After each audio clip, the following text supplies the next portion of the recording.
Good evening, everyone, and welcome to the City Council meeting this Monday, October the 7th, 2019 at 7:05 p.m.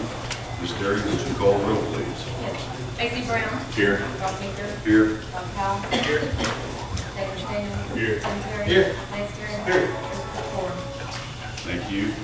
If you would please stand this evening for our prayer and pledge of allegiance. Our prayer is led by Reverend Ed Wilkinson from the Good Shepherd Presbyterian Church, followed by our pledge of allegiance by Chief Stuart Brown. Let's pray. O Lord, our Creator, by your holy prophet, you taught your ancient people to seek the welfare of the cities in which they live. Give all in authority, particularly our elected officials, our mayor, our city clerk, our city attorney, and our city council, the wisdom and strength to know your will and to do it. Help all who are part of this city government remember that they are called to serve the people as lovers of truth and justice. Oh Lord, we commit our city, our neighborhood to your care, that it might be kept free from social strife and decay. Give all in our community strength of purpose and concern for others, that we may create a community of justice and peace where your will may be done. Through your Son, Jesus Christ, our Lord. Amen. Amen. Please join with me in the pledge to the flag of our country. I pledge allegiance to the flag of the United States of America and to the republic for which it stands, one nation, under God, indivisible, with liberty and justice for all. Thank you, Chief. Thank you, Reverend. You may be seated.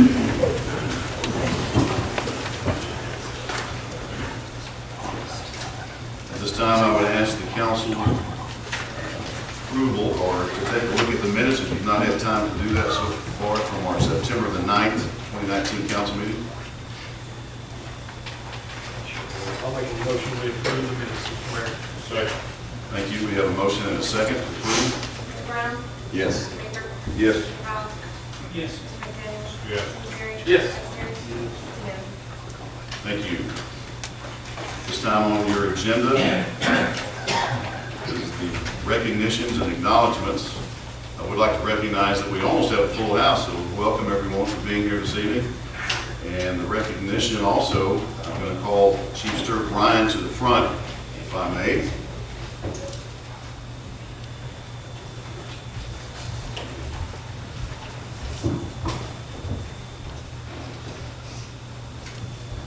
Chief Bryan is a true servant to the city of Greenwood. I like to pick on him as much as I possibly can every chance I get. But tonight is kind of a serious moment for him and for his family, and we want to recognize the Chief for quite an accomplishment. I want to read something from, this is from FEMA, and it says, from the Federal Emergency Management Agencies, FEMA, U.S. Fire Administration, National Fire Academy, NFA, announced August the 30th, 2019, that the following individual from the state of Arkansas successfully completed the Executive Fire Officer Program. Now, we accused Chief Bryan of just going on vacation and doing nothing but that, because we got a lot of pictures of historical monuments and things like that, and we know that he appreciates that. But this is a big deal. He took how many years? 4. 4 years. It should have taken 2.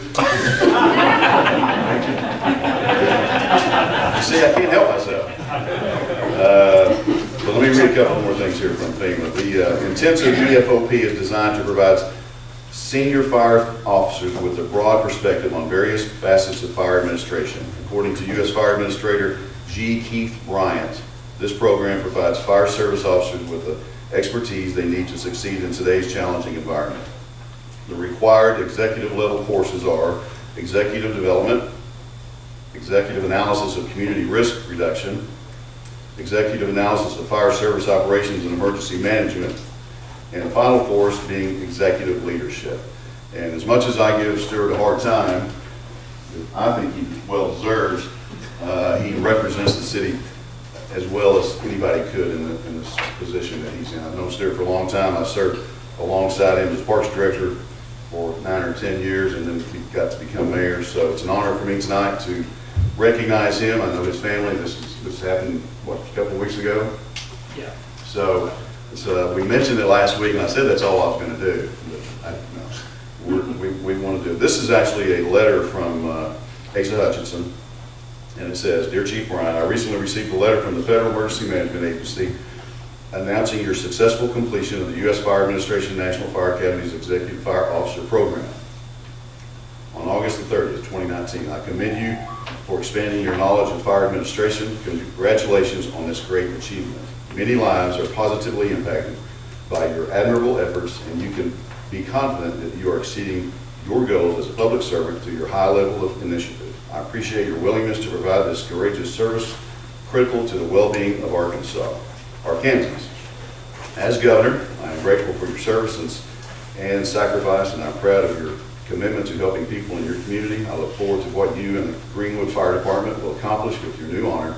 The state of Arkansas is fortunate to have your leadership as fire chief. Great work. Sincerely, Asa Hutchinson." This is something that the city of Greenwood will present, and this is, I'm very fortunate and lucky and all those good things to represent around 10,000 people. We believe in the next 2020 thing will be about 10,000 people, but I get to speak on behalf of those folks. This is a proclamation on behalf of the people of Greenwood and the city of Greenwood. Fire Chief Stuart D. Bryan. Whereas Fire Chief Stuart D. Bryan has completed the Executive Fire Officer Program for the Federal Emergency Management Agency's Fire Administration National Fire Academy. Whereas Fire Chief Stuart Bryan has finished executive level courses such as Executive Development, Executive Analysis of Community Risk Reduction, Executive Analysis of Fire Service Operations and Emergency Management, and Executive Leadership. Do they give you a course on how to read all that too? Whereas the Greenwood community stands to honor Fire Chief Bryan for his milestone achievement and also extends gratitude for his service and sacrifice. Now therefore I, Doug Kinslow, Mayor of Greenwood, Arkansas, take great pride in recognizing Fire Chief Bryan for his successful completion of the Executive Fire Officer Program and encourage him to continue his commitment to excellence and proclaim October the 7th, 2019 as Fire Chief Stuart D. Bryan Day. Now, as you all are aware of, I typically, when I name it somebody's day, I typically give them the right to drive as fast as they want to through the city of Greenwood. Stuart, Chief has got that every day, so there's no need doing that. Plus, Will Dawson, our police chief, kind of frowns on that. So there's that, sir. This is a key to the city, which, as you know, opens absolutely nothing in this city. You have a key to everything, so you really don't need one, right? But truly, I started doing this a couple folks ago, I guess, but truly I mean this. I get to represent, as I mentioned, around 10,000 people. This is the key to every one of those citizens' hearts. So you lead this fire department. We have firemen on our council. We have firemen in the audience, I think. We have the best volunteer fire department in the state of Arkansas, bar none. Best trained, best equipped, we hope, and we continue to do that. And we commend you, and God bless you in what you do. Thank you.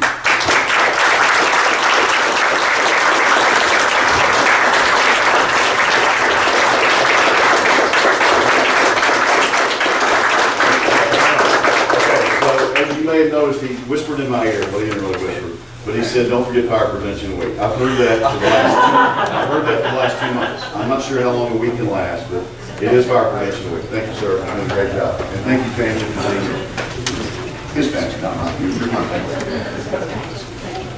You're welcome. Bless you, buddy.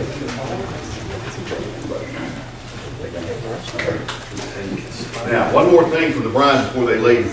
I got to see a video today of these two cutting a rug, so feel free to do that up here if you want. You tell them. Did I make her blush? I am in trouble.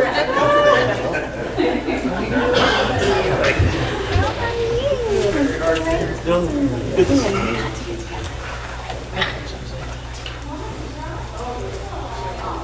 Okay, thank you. Moving along. Oh, by the way, Brian, you can't leave. Everybody, they're not listening to me. I believe Reverend Wilkinson left too, didn't he? We are now at our committee reports. Sebastian County Boys and Girls Club, I know Kenny's here this evening. Why don't you come up?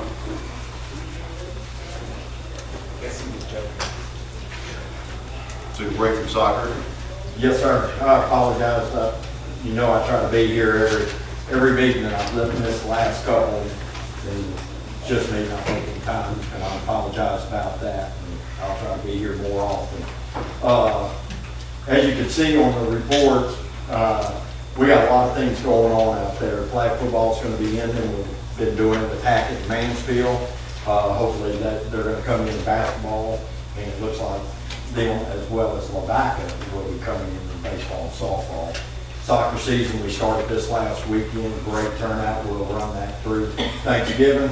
We tried to start it a little bit early, and then I looked, and I think the low Friday is 35, 37 degrees, so we're still going to be playing in the cold. Our after school is going great, still over 100 kids.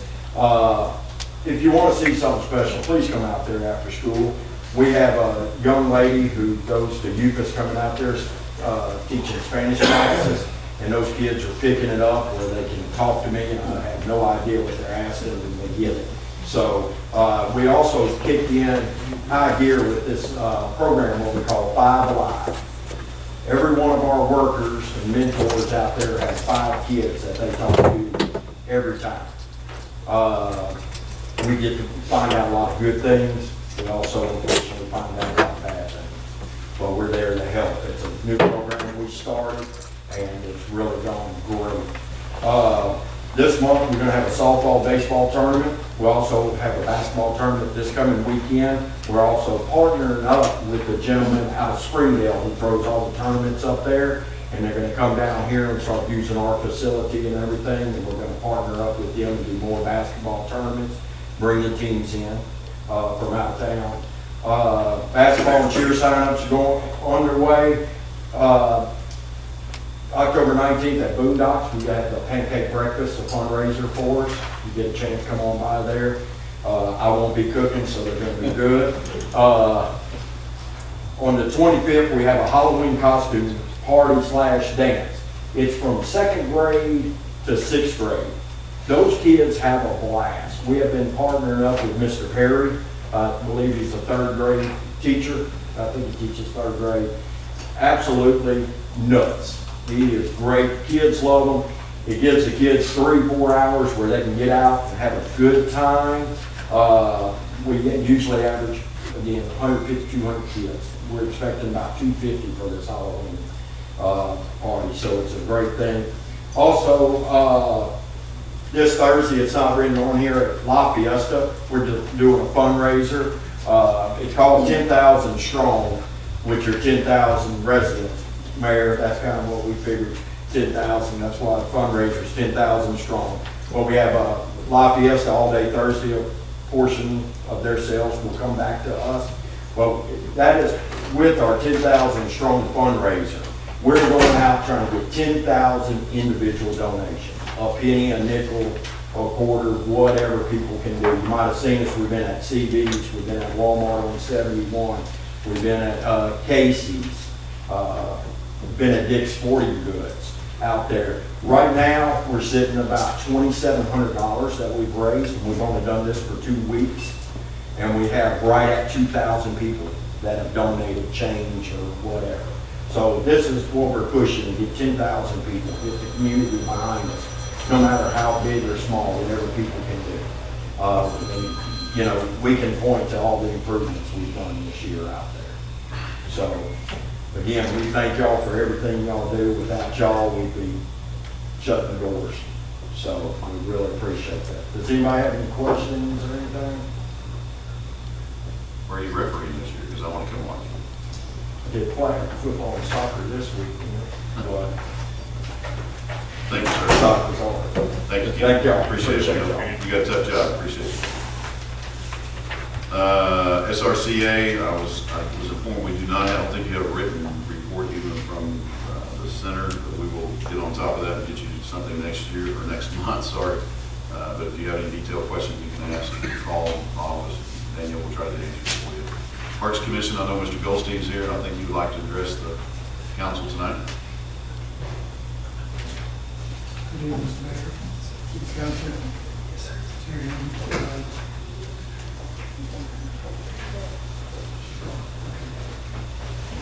Basically, you get a report every month, and it comes to my attention that the public doesn't really know what's going on in the park department. So I'll make it as brief as possible. If you have any questions, I'm glad to answer.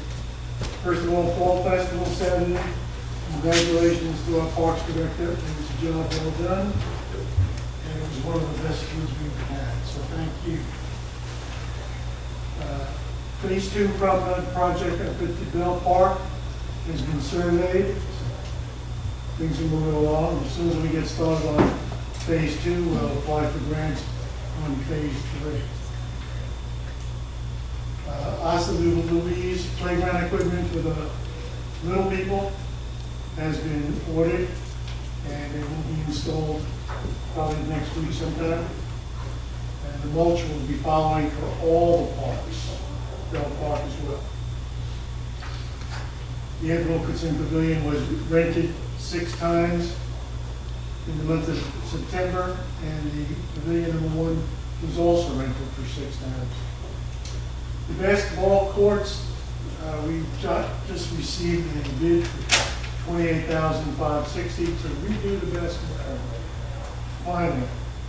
And it's pretty intensive as how they're going to approach redoing that whole court. Then we're going to look into lighting and hopefully some shrubbery around it, so we're going to dress it up, because that's constantly being used. Half of the court will be like a basketball court, the other will also be a pickleball court. Veterans Memorial Square, the damage to the columns have been repaired, and we're waiting for finalization on the gates. Veterans Memorial Square, 9 veteran stones are on order at this time, and the Eagle Scout project, new bridge at the City Lake Trail, is underway. Thank you, Mr. Ballard. In conclusion, just let you know that we received a check for $82,000 from the state of Arkansas for 80% cost of the City Lake project. Any questions? What is pickleball? Because I don't know what that is. When you have a minute, go on YouTube and look. Okay. It'll show you. It's great. You can only use the deal. That was a pretty sweet joke, wasn't it? Thank you, Danielle, for that one. Kind of butter up. Kind of butter up to this. Okay, thank you, Mr. Goldstein. I didn't see you, Mr. Bailey. Thank you. Where do I start, Commissioner? Our sewer extension project connecting sewer and water between Liberty Drive and Denver Streets near completion. It's going fairly well, quality work, all reports has been good. We were kind of worried with the low price, it might not be, there's been no problem so far. And maybe equally important, we've not had any problem with the schools. They were made it known it was very important to them that we keep the road quite open, and we hadn't had any complaints, so I think we're successful there. We'll be conducting a budget meeting later this month, and probably at that meeting we may start our first look at whether or not we need to do a rate increase for sewer next year. Our revenue's down a little bit, kind of surprisingly so. It's been a wet year. The less water you use, the less water and sewer revenue you get, so we were down just a little bit in revenue, which was a little unexpected, so that may bring on sewer rate increase for next year. And lastly, after over 15 years of service to City of Greenwood on water commissions and committees to find new sources of water and all that, Dr. Barton has asked to be replaced on the commission. And he gave us a few months to find a replacement. And our nominee for his replacement will be Judge Waylon Parker, and we'll have to get him voted on and approved and all that. He's agreed to serve. I don't expect any problem getting voted in. Any questions? Thank you, John. I'd like to get with you at some point and maybe have Dr. Barton come in maybe next month and recognize him. I think it'll be very appropriate. Try to embarrass him as much as we can, like the chief. Thank you. That's a long time to serve. We appreciate his service. Also on the tail end, I'm sorry I want to do it right now before I forget it, kind of on the park, not really a park issue, but the two bridges that are out at Ridgecrest were replaced, I believe, today or yesterday. I got a text from Dennis Goodwin, who is our street director, as you know, but he's out from surgery. But those two wooden bridges have been replaced with very nice steel powder-coated bridges that the city of Greenwood on. So get a chance to drive by there and check those out. They're really nice for that neighborhood. At this time, we are at the citizen. Mayor? Yes, sir. Sorry. You're fine. Before we leave the water, any update on the Jamesport negotiations? We met with them back middle of August. Wasn't, in my opinion, a very productive meeting. I think a few other people here that may have been there, they want to pop in, they can't, they saw it differently. During that meeting, we agreed there's been a new state law passed where we each pick appraisers and go about and concept. And their attorney kind of suggested we go down that route, which we agreed to. And they immediately after we agreed, we also agreed to look at a little more area than they wanted. And once they heard we looked at a little more area, they switched away from the independent appraisers, back on their consultant engineer to set the price. So right now it's in their ballpark. I think the price will be high. Just to give you a little history on the highness of the price, about a year and a half ago, maybe quite a year and a half ago, their engineer / consultant came down and talked to a few of us, and he proposed a price of $320,000. It was based on $6,962 per existing customer to be buying, and for each existing customer, we'd get 3 acres of land. And there's 180 acres that we really only want a small part of that. They want to sell us 180 with 45 customers. And so with 45 customers, 3 acres would be 135 acres. So then we'd be buying 45 acres of plain land. It was $6,962 per customer, what they wanted, what originally quoted, and $203 per acre. And I never, or anyone else there, ever priced water rights before. So we thought the acre price was pretty low, but the customer price was pretty high. And driving home, started thinking, my house, we don't pay $25 a month for water most months, so $300 a year, we pay 25% surplus outside city limits. That's 23 years of revenue per customer. That's kind of high. Next thing I thought was, well, the 203 acres came from what Fort Smith paid. The 6962 came from what they were financed for a brand new water line down south of Hawaii City. What about Fort Smith paid? Wonder why they didn't use Fort Smith as starting point for both of them. I bet Fort Smith paid a lot less than 6962. They paid maybe a little less than half that. And the last thing I did, I pulled up, I looked at the property in question, Mr. Burton's property around.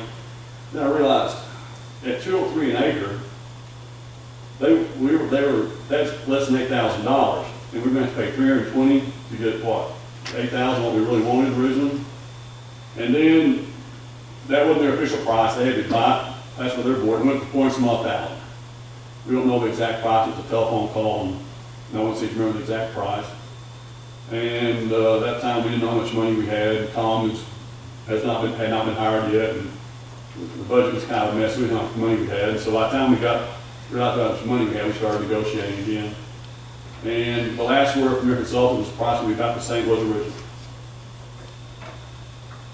And we'll have to address real hard what we want to do when it comes in. Someone may have to pay up. We might end up down the legal route, which I don't think is anyone's first preference, or we may just, walk away or tell them, you want to get rich developing land, you need to work at it. I don't know, we'll have to look at it. But the area they want to sell us in between,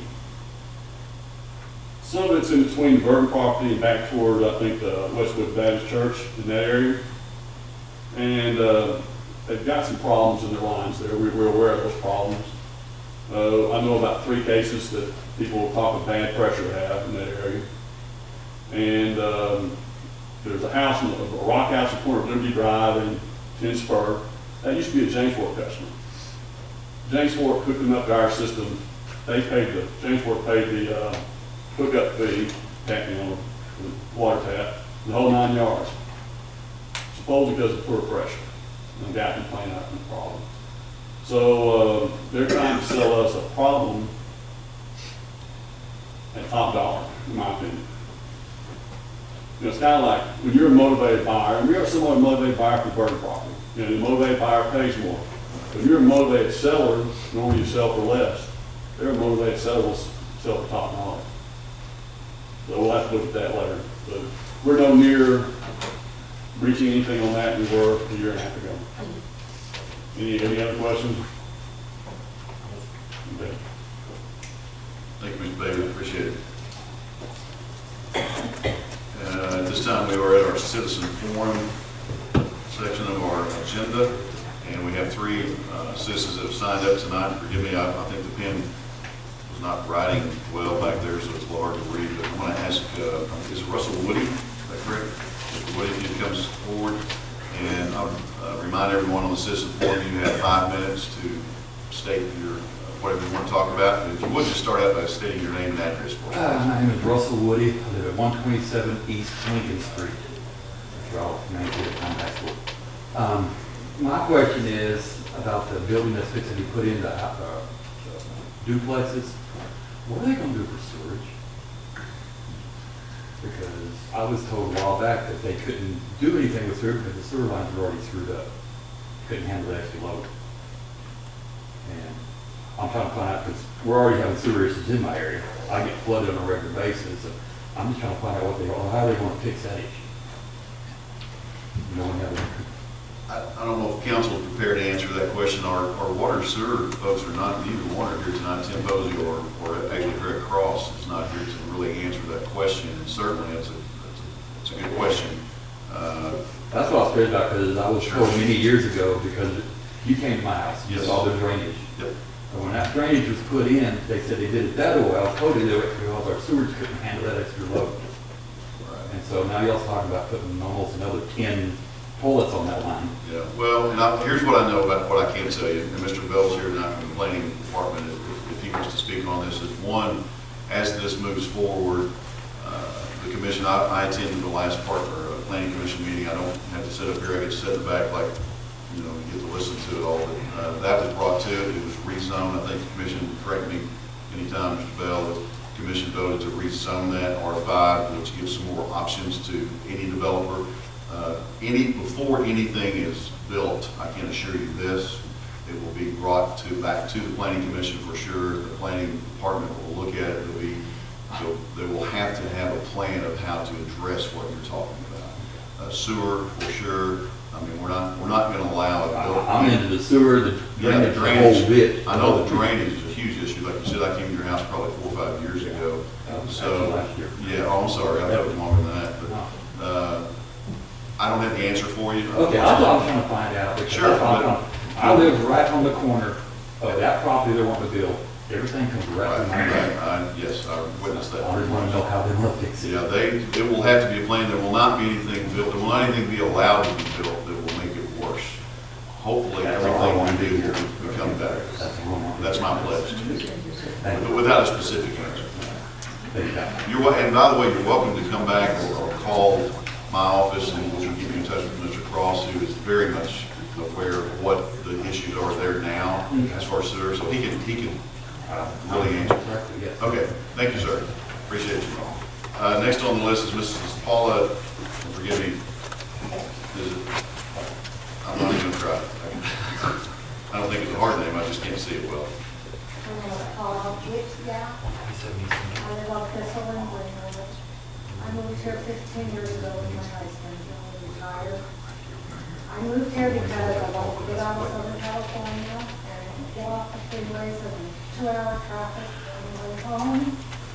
I don't want to have traffic here. I can't get out of my house in the morning when school starts, when school gets out, when there's ball games. I can't come down the street, Center Street, when there's rush hour traffic on the way home. Traffic's backed up way past Subway. So people trying to get around it will go all the way through Meadowbridge where I live, and they're zooming around there trying to get a shortcut, and then come back down Main and come all the way back out again. I am objecting to the rezoning of this property on Main Street because it's the second busiest street in our town, and we can't afford to have the traffic even worse. I mean, I would suggest that we do something about Center Street, enlarge it, do drains underneath the road so that you can extend the roadway out and get an extra lane or two there, so that people going through town don't have to suffer and sit behind the one traffic stop that we have, and it takes you, I don't know how many miles down the road. Okay, that's my number one issue with that. In fact, maybe I misunderstood, but when I went to the planning commission meeting, I thought they okayed the rezoning, but it's you people who have to give the final vote for that. And so I'm here to ask you all to not be in such a rush to vote on that and to give it some time to think about what you're really doing to the city, because you all represent citizens of Greenwood. It seems to me that a lot of stuff is being done without a lot of the citizenship here understanding and knowing what in the world is going on. I know that you went through and you put a sign out on Main Street, as law tells you have to do, and you put one notice in a newspaper that I don't get my news from the newspaper anymore, so I don't know who in the world actually saw that notice. But even walking around the neighborhood, a lot of those people didn't even know and didn't stop and read that sign. Oh yeah, I saw that sign, but they didn't stop and read it. So a lot of people don't even know what's happening in their backyard. So in talking to them, they don't want that rezoned, and they want it to stay residential. It's kind of sticking a big complex in the middle of everything surrounding it is residential, single-family homes. There are a couple, I will give you that, a couple duplexes, and there's an apartment complex. I've been here for probably 30 years or more. That's not recent. The citizens here would like you to really think about this before you do that, because I came from a metropolis. I know what it's like to live right on top of your neighbor and have to sit in hours worth of traffic. I just don't want to do that. I can't afford to leave. We invested everything in the property that we live here in now, and I can't afford to leave, and I don't want to live that way again. It raises my blood pressure. I just can't handle that. So I just implore you, please think about it before you do this to the citizens of Greenwood, because I haven't had a chance to actually, I'll get you a petition. If you'll stop, I'll get you a list of all the people who don't agree with it. Maybe you don't want that, but I will. I will pledge to do that for you if you will wait. Please, I'm begging you just to wait on it and don't vote on it tonight. Okay, thank you very much. Thank you. Next on our list is, again, forgive me, Vaughn. Yep, Dr. Vaughn. Dr. Vaughn. Yes, sir. About the same rezoning. If you would state your name, please. Dr. Vaughn DeCoster, 628 North Main Street. Thank you. So we're one house down from the proposed rezoning. So the idea of putting 5 duplexes on about 1.5 acres is a pretty tight density surrounded by single-family homes. Just to kind of do our due diligence to let you guys, so you're aware of some of the issues that we have concerns with. So when we come back, when we go to the planning commission, there's no surprises on these things. First, the number of families in 1.5 acres on a very small, reasonably small lot. It's not an attractive lot, so I don't see it having a couple of high income, high expense homes on it. So, we have concerns about the value of those duplexes that are going in. First, just the logistics with that small lot. If you look at the lot itself, the way it drains, is it drains away from the street, so you're going to be going into the homes surrounding that property. With 5 duplexes, 10 families on the sewer system. Water pressure is already a concern on our street. We don't have high water pressure. So again, you're talking about 10 families. The other concern with traffic is 10 families, probably at least 2 cars per family. So you got 20 homes or 20 cars all within 1.5 acres on a fairly busy street. So that's one of our other concerns. Noise and lighting, again, you're putting a lot of families in a fairly small area that's already surrounded by other homes, and so that's a concern. There's no natural barriers to sound or to the lighting that's going to be be a result of those family homes. I think the other concern that we have is, again, with the type of duplexes that are probably going to be going in there. So we need affordable housing, we get that. We don't want to have, there's a tendency to any place but our neighborhood. We're certainly not opposed to affordable housing until it affects your property values.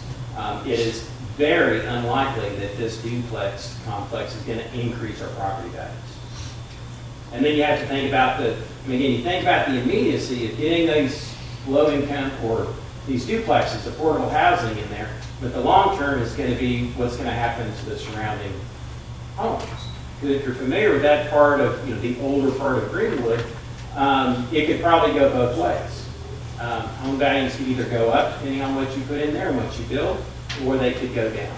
And so you have to look at the long-term effects, not only as individual homeowners, but also as a city council. And that's kind of the gist of some of the issues that we had. Our other concerns is with the process.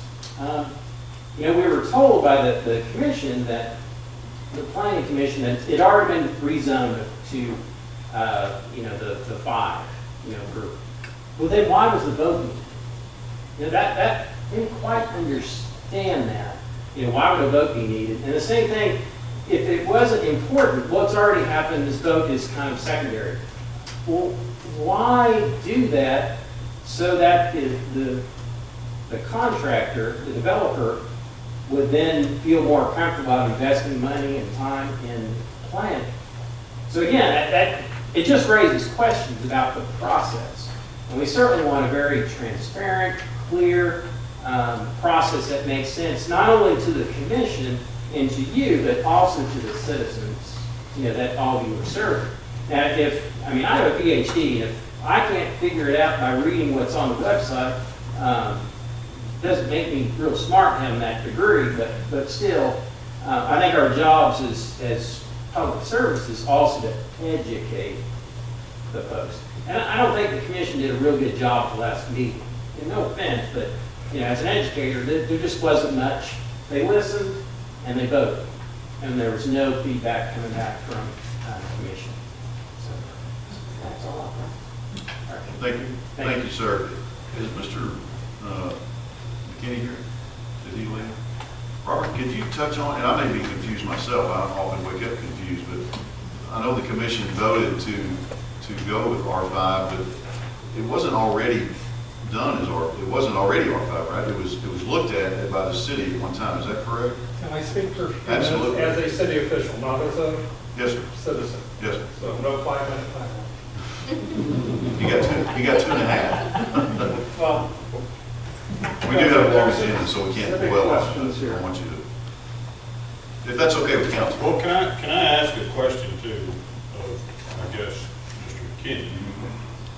I'm a little bit like some of these folks. I know we have a rezone in our packet. I don't know anything about what we're talking about building on this property.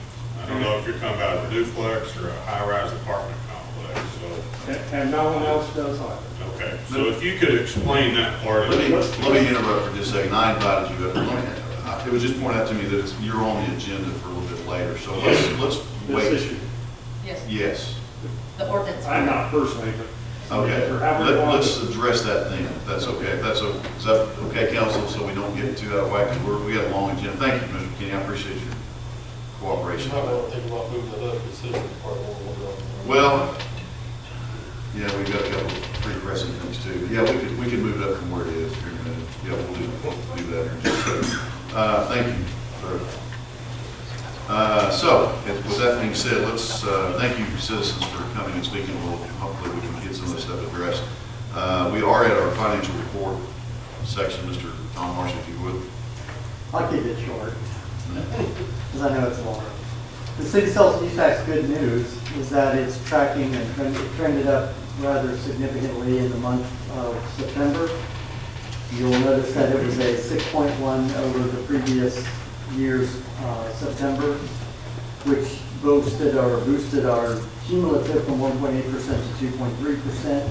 For the budgets right now, we're projecting revenue at 2.5 to 2.75, but we're tracking 3 more months because what we do is we budget flat. So as the actual dollars come in this year, we'll budget those actual dollars into next year's 2020 budget. But right now, it's not 3%. We're thinking it's going to end up being more like 2.75, 2 3/4. But it's encouraging to see that growth that just happened in the last month. As it was passed through to us, you'll see it was the highest in the last 5, 6 years. So it was an excellent surprise for us. As far as the county sales tax, same thing. We had a 2.7 month over a year ago month. And you're noticing that it boosted our cumulative from 0.8 to 1%.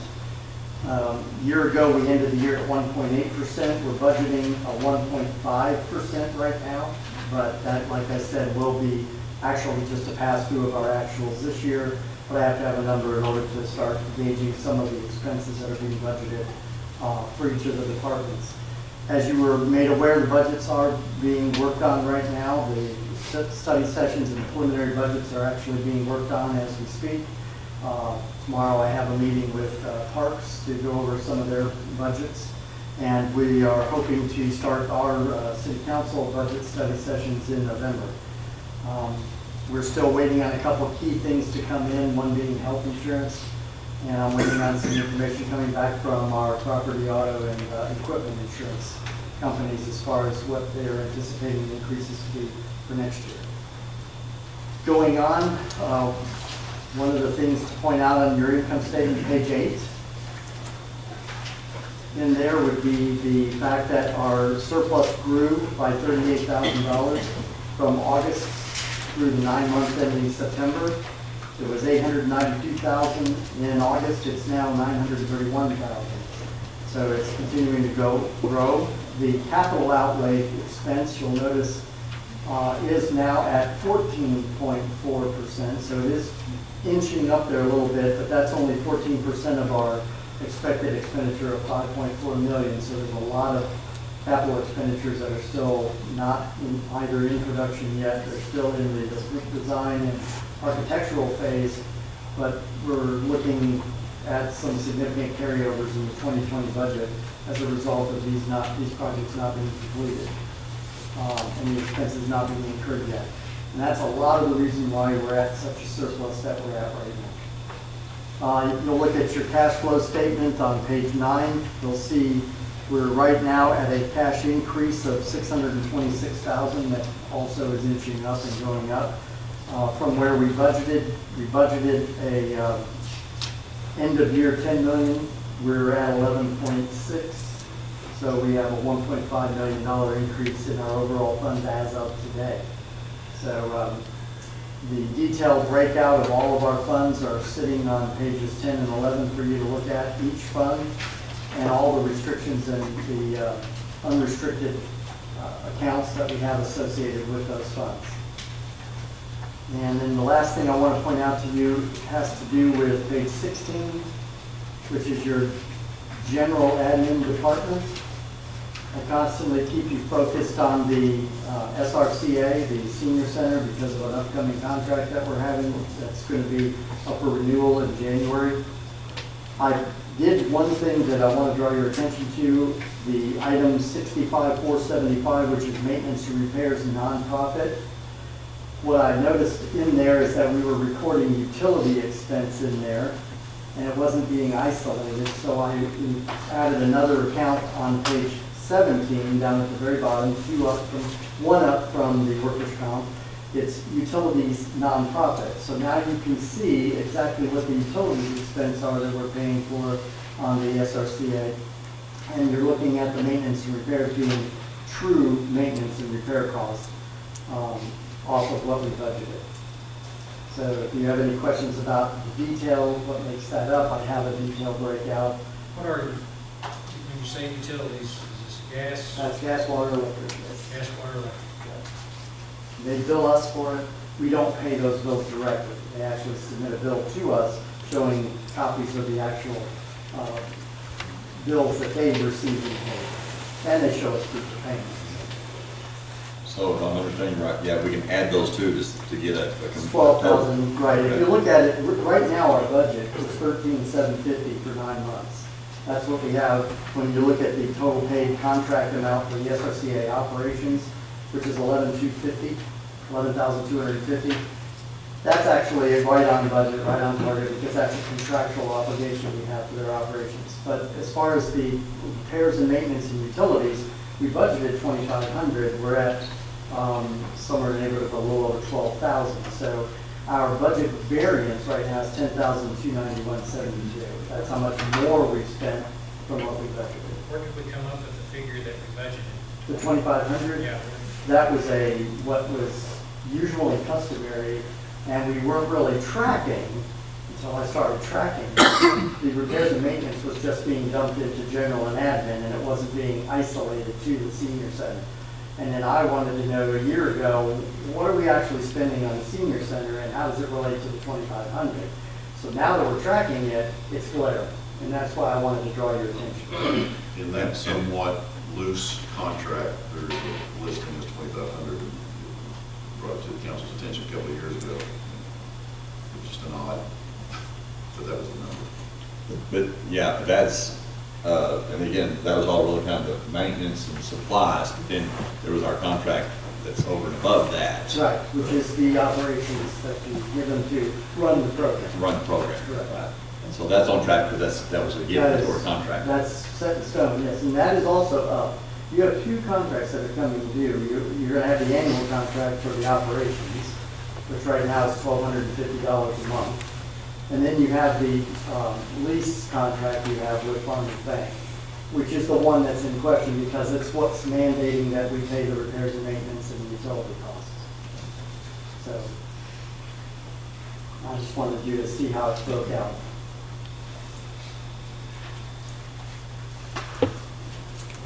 Any questions for Mr. Marsh? Tom, I think I asked last month, the month before, when we were talking about this, the contract and it's up for renewal. I know it was before your time, but if you can help us with some historical numbers of what you think was paid, particularly in maintenance and repairs. Yeah, that's difficult primarily because of the fact that they were paying the bills out of repairs and maintenance for the general and admin. So to isolate which building was that for was rather difficult to do. And that's why back in 2018 I said we've established this now account, and now we're coding everything from the SRCA to that account. So in 18 and 19 I have a better handle on it. But anything prior to that, your guess is as good as mine. And I know as the building gets older, more money is being spent for repairs and maintenance. Well, I always kind of felt that there was more to it than just the contractual contract, so I appreciate you making it where we can follow it. And so you know, Ms. Lisa Moore and Denise Deanna Rice came to my office this week to sit down and discuss not the contract with Farmers Bank over the building, but certainly a little bit of the contract that we have with them, with the senior center.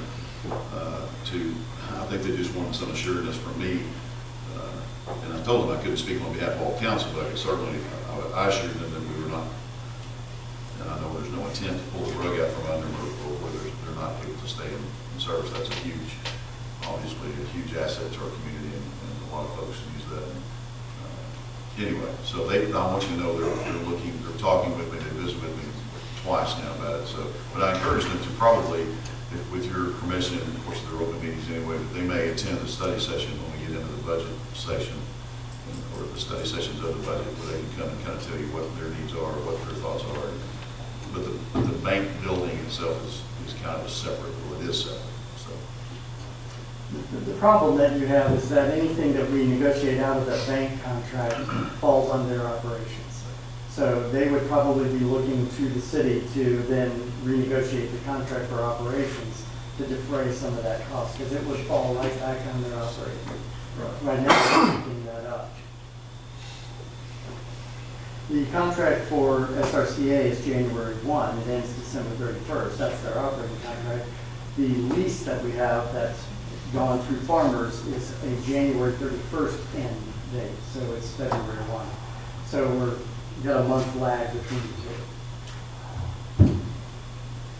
Any talks going on with farmers right now about this? I have not. We obviously need to bring them into the loop and visit with them about the building itself. I think that's an issue. You know, we continue, and I'm not saying we shouldn't by any means, but we continue to put money in it. It's an older building. We've replaced air conditioning and heaters. Because one of the statements in the contracts, if I may, is basically to keep them going. I know Mr. Amy and I discussed this a little bit, or to keep, I don't know if that's how it's worded, but to keep the senior citizen center open. So that's pretty broad statement in there. So, but we need to bring, we'll get with them and maybe bring one of those representatives into this session before we can talk about it. And I think it's going to be a lengthy discussion. Yeah. I mean, if the contract's coming up, it's not like we're trying to Right. No. get out early. Right. Exactly. No, and they're aware of it. I don't think. I'm not sure the bank even is aware of it. But I'll make Stanley aware. The reason I told you about the 2 dates is because when you negotiate the contract with SRCA, it's ahead of the contract with Farmers. But Farmers, if you have talks early enough, you could work into the contract with the operations to kind of help defray some of that through the contract from what we take out of. And I really would think in the Farmers, we should be looking at a not to exceed amount for certain expenses, because theoretically, the way the contract's written right now, if that roof goes in, we have to put a new roof on that building. That's incredibly significant cost. We don't own the building, we're only leasing it. So for us to be locked in to make that building, pristine at all times, it's a pretty lucrative little arrangement that they have there for us to have to use taxpayer dollars for. So I'm just looking at it purely financially. So there's obviously the intangible, which is the service you provide to the senior citizens. And what other alternative do you have? Walk away from that building and establish it somewhere else. It's pretty established right now. So. Anything else? Thank you, Mr. Marsh. Appreciate it, as always. We are at the agenda addition section of our agenda, if you will. I was the lone no vote on that. Were you? Okay. We have plenty, in case you haven't noticed, but is there anything from council to add this evening? We've already discussed this with department heads, and they've been warned. I'm kidding. But any additions from council? Other than just what they said down there as far as changing the orders and stuff? Yes. So we can do that this time. I would like to get these high-paid lawyers out of here. I'm joking, kind of. They're here for a specific reason. And to the lady that spoke on the traffic, you come to a good night to hear some of this, because we do have a plan for traffic relief. If you're still here, hopefully you are. So I would ask the council, if you're okay with this, to maybe let those folks go.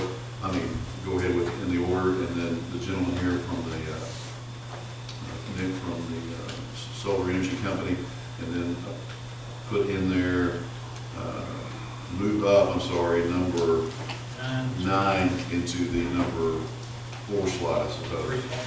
3.5. You need to move 8 before. 8 first? There. Yeah. Okay, 8 and 9 both. So that work.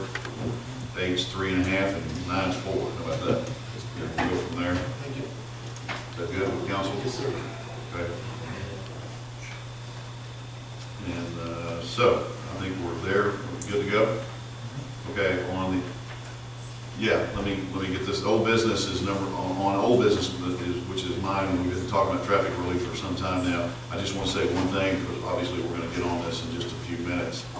I got a call from Mr. Keith Gibson, who is the newest member of the RDOT commissioners, highway commissioners, and he encouraged me with a phone call that obviously he's been working hard with myself and Senator Fitch and others with this traffic relief issue, and he was calling to give me some kind of good news, not official if you will, but some good news that possibly could be some funds available very soon to continue or to begin the design portion of our project, meaning good news that they're looking forward to doing this and going ahead and using some money that they already have. They've obviously spent some money on all the surveying going on all over town, if you've not noticed that, so that's good news.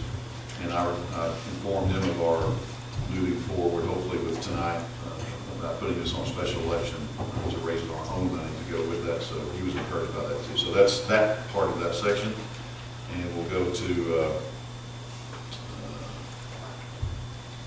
we have Mr. City Attorney's listed here as the leader on this. I want to turn it over to you first. I will continue if you want me to. But I will turn it over to Mr. Bowman. Pay. Okay. You're a lesser paid attorney. That's right. Mr. Ryan Bowman is here, attorney with Friday, Eldridge and Clark in Little Rock. We appreciate you coming. This is in regard to our ordinance calling for special election. Thank you, Mayor, members of the council. As Mayor mentioned, Ryan Bowman, I'm with Friday, Eldridge and Clark Law Firm in Little Rock. I'm here tonight with Mr. Daniel Allen and Ms. Cheryl Schluman. They are with Raymond James and Associates. They are proposing to serve as your underwriter in connection with this proposed bond issue. Our firm would propose to serve as bond counsel for the city in connection with this bond issue. You might recall back in 2014, our firm served as bond counsel in connection with a sales and use tax bond to finance your police facility improvement here in the city. And in connection with that bond issue, the voters approved a 1/4-cent sales tax to be used solely to retire debt service on that bond issue. So when that bond issue is retired, that 1/4-cent tax goes away. In order for you to accomplish your new street improvements, what is being proposed is an election on December the 10th on 2 questions. One is refunding that 2014 bond issue. The second question is the street improvements, bond issue to finance these street improvements. There would not be associated with this a tax increase. We would simply be taking the 1/4-cent that's pledged to the 2014 bond issue, and we would pledge that same 1/4-cent sales tax to this new bond issue. In order for this to work as the council would want, both questions would have to pass. Obviously, the refunding question has to pass because that 1/4-cent tax is pledged to that 2014 bond issue. So in order for that tax to be free, if you will, from that 2014 bond issue and pledged to this new bond issue, then that question on the refunding would have to pass. And obviously, for you to accomplish the street improvements, and that second question with respect to the street improvements would have to pass as well. So you'll notice in the ordinance that you have before you, section 3 are the 2 questions that if the ordinance is passed tonight, the voters would see at the ballot on December the 10th. And so in section 3, the question of issuing up to $2.6 million to refund the 2014 bond, and then over on the top of page 3, up to $6.5 million to finance the new street improvements here in the city. We'd be happy to answer any questions that you might have on the ordinance. There is a requirement, state law requirement, that the ordinance be adopted and filed with the county clerk at least 60 days in advance. So for us to hit the election on December 10th, the ordinance would have to be adopted tonight and filed with the county clerk here in the next day. Mr. Bowman, I have a question. You have to pass both questions. Can we not have one question as a refund and refinance? That's a great question. Our Constitution requires that separate purposes be voted separately. And so because there is a refunding purpose as well as a street purpose, that's why the need for the 2 separate questions. And we've been referring to it as I think it was Tom, refund and refinance. But we can't make those ones. It has to be separate on the ballot. I think the key in educating the voters is you're not asking for a tax increase. It's not, assuming they approve both questions, you're still paying the same tax rate that you are currently. It's just obviously that tax would go on for a longer period of time because you're borrowing more money than you were back in 2004. But it's not a tax increase as far as what they're paying when they go to the stores, whether both questions are approved. One question gets more votes than the other question. Well, as long as both pass, then that's fine. If the street improvement passes and the refunding doesn't, then nothing can be done because you can't free up that 2014 tax. If the refunding were to pass and not the streets, you could do the refunding if it made economic sense for the city, or in other words, if you were saving money, you could move forward with the refunding, but, On the ballot, so when the guy goes down to the courthouse or wherever, and he looks at the ballot, what does he see? What is the language? it's in section 3. Section 3. Yes, sir. So, Section when I 3 read it, Section is- 3, that's what's going to be printed. Verbatim, yes. That's correct.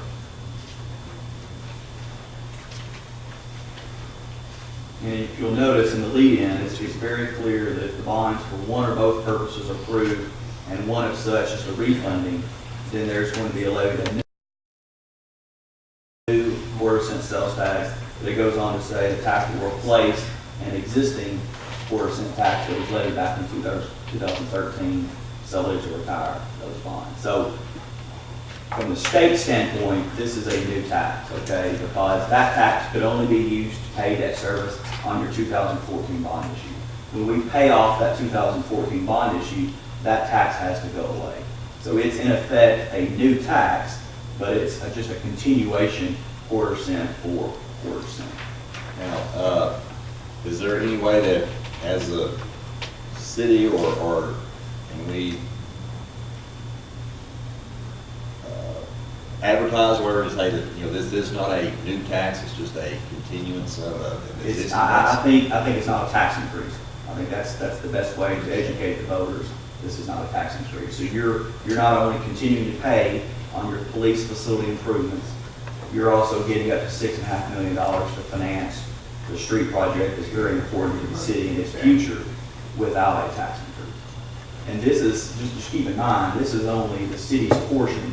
And I'll let the mayor or Mr. Marsh explain this, but this is the city's portion of a very large street project, right? So you're basically matching, Mayor, correct me if I'm wrong, 20% of what RDOT is putting in. So, you're getting 80%, I won't say for free, but in return for the 20% that you're contributing, you're doing all of that without tax increase. I got a question. Yes, sir. I'll premise it with that. I'm not a very smart person. And I think there are other people like me. So my rationale is we're retiring debt service for the police department and combining that debt service with new debt service to build a proposed shelter. That's what we're doing, right? That's correct. Well, when I read section 3, why can't it be stated something similar like that? Because I don't think the average person knows what the heck they're doing right here when they read that. I think it's scary because it says, Series 2014, and in order to pay the bonds, the levy and pledge of 1/4% local sales and use tax. I think people are going to read the levy and pledge of 1/4% sales and use tax and go, that's a new tax. No. Well, if you look at the lead-in above that, which is part of the ballot, okay, so this is the lead-in paragraph that's right above refunding bonds will be on the ballot. And it says the tax will replace the city's existing 1/4% sales and use tax levied in 2013 for the sole purpose of retiring bonds. The effective date of the new tax will be the day following the date of the existing tax expires. Can we have just what you just read be the lead-in? No, not that whole paragraph? Well, you see what I'm saying? I mean, getting people to read a whole paragraph like that on the ballot. I understand, but I think if you remove that, it wouldn't, you lose context because you're having to explain if these purposes are approved, you're getting a tax. And this tax is going to replace an existing tax. Ultimately, what's going to have to happen here is the folks who want this to go through, we're going to have to educate, like he's been saying, before they even get to the ballot, whether it be through social media or signs on the street corner. Vote for these street improvements. It's not a new tax, or it's extending. Thank you, people. And go on. Something basic on a street sign or a big billboard. And hopefully they'll just think, okay, issue 1 and 2, got to vote yes. And then we go there. As opposed to, if I don't ever read this stuff, I'll look at the sign when I go in, I'm going to vote. Either R in parentheses or signs out. I think you're exactly right. I think it's key that people know before they walk in the doors. Right. That should be the way it never is. I think AC was actually asking that question. I think you were asking on a if the city is limitation. allowed to pay Yeah. to advertise. I'm not sure. I don't know if we are, but the people of the city are allowed to. Yes, private. Yeah. approve. Well, you can certainly go out, you Answer can that. certainly go out and explain that you're not getting a tax increase, to your question. Now, can the city spend its money to promote this? No, it can't. Right. But you can educate, it's all part of an education process, and then ultimately it's up to each voter to determine whether they will vote for it.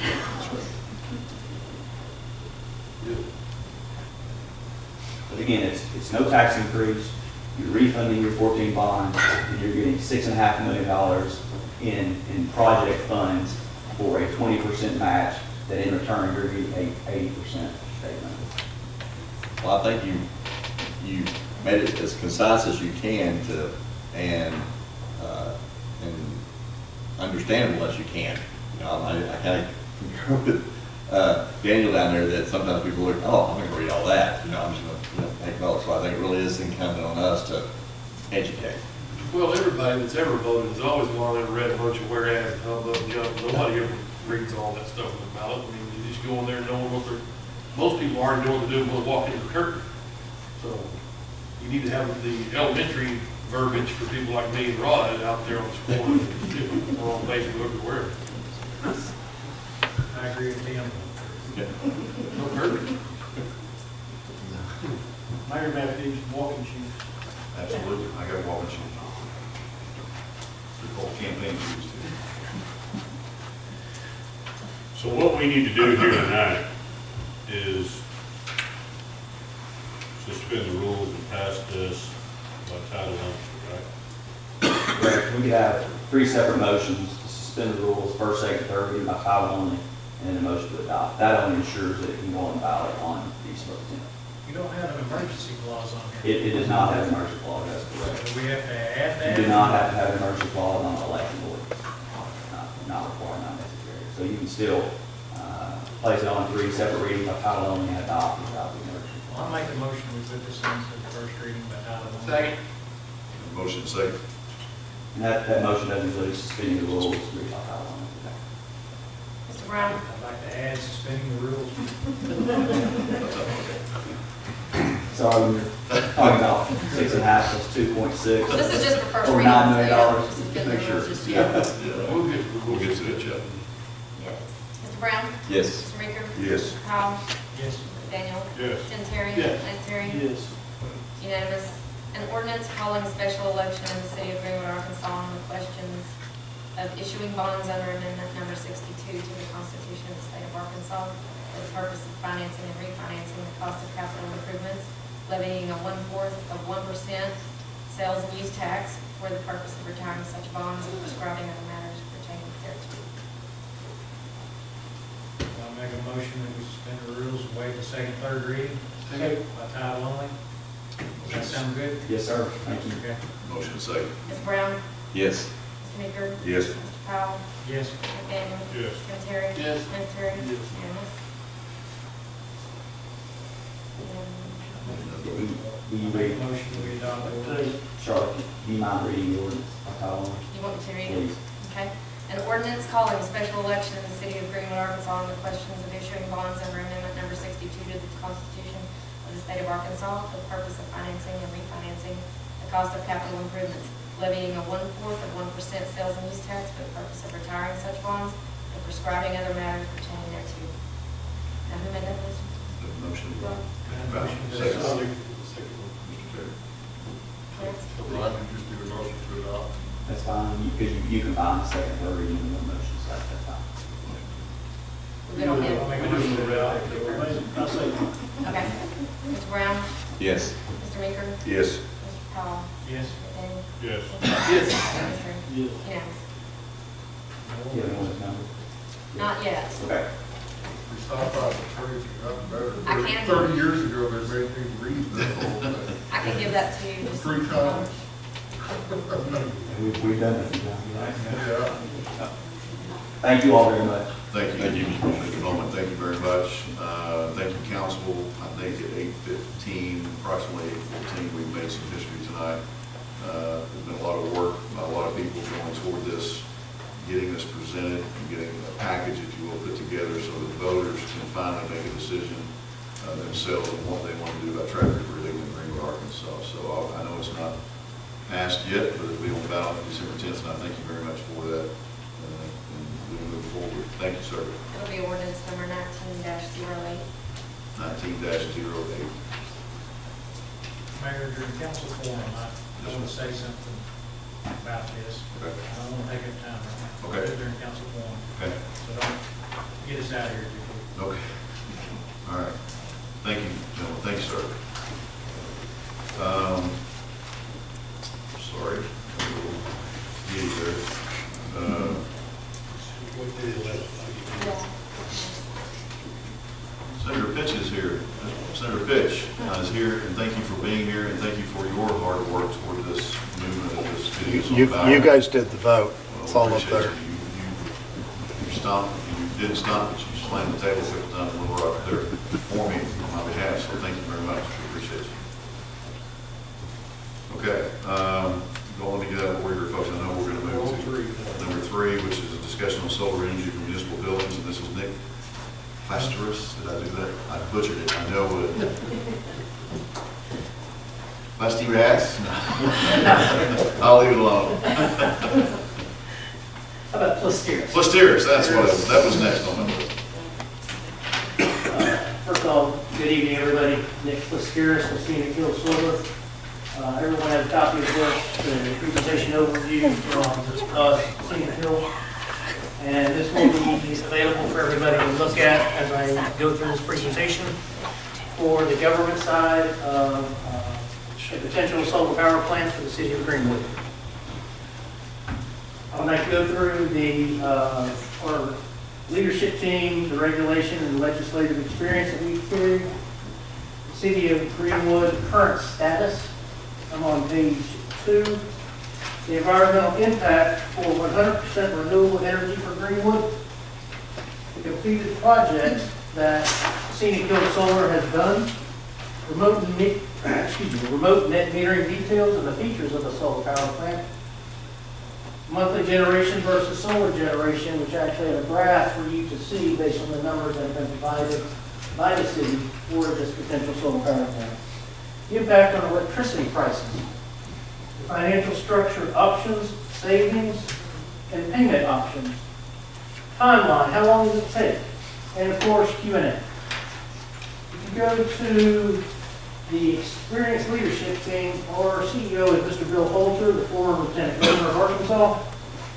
He is also he was on the Social Security Administration. He was the COO in his former life. He was also on the White House Budget Office. He is also a Stanford University trustee. Mr. Eddie Moore, Director of Regulatory and Rate Analysis. This is the author of the net metering energy laws in Arkansas. He has had 15 years of public utility regulations and rate marketing in the state of Arkansas. He is the author of the net metering laws. Mr. Jason Keys, our General Counsel, has helped 30 states commission solar work around the country. So this is a well-established team. Regulatory and legislative experience, I purposely am bringing this up, saying that we have the wherewithal to go and maneuver early public service commission with the expertise of the 3 gentlemen that I just referenced earlier.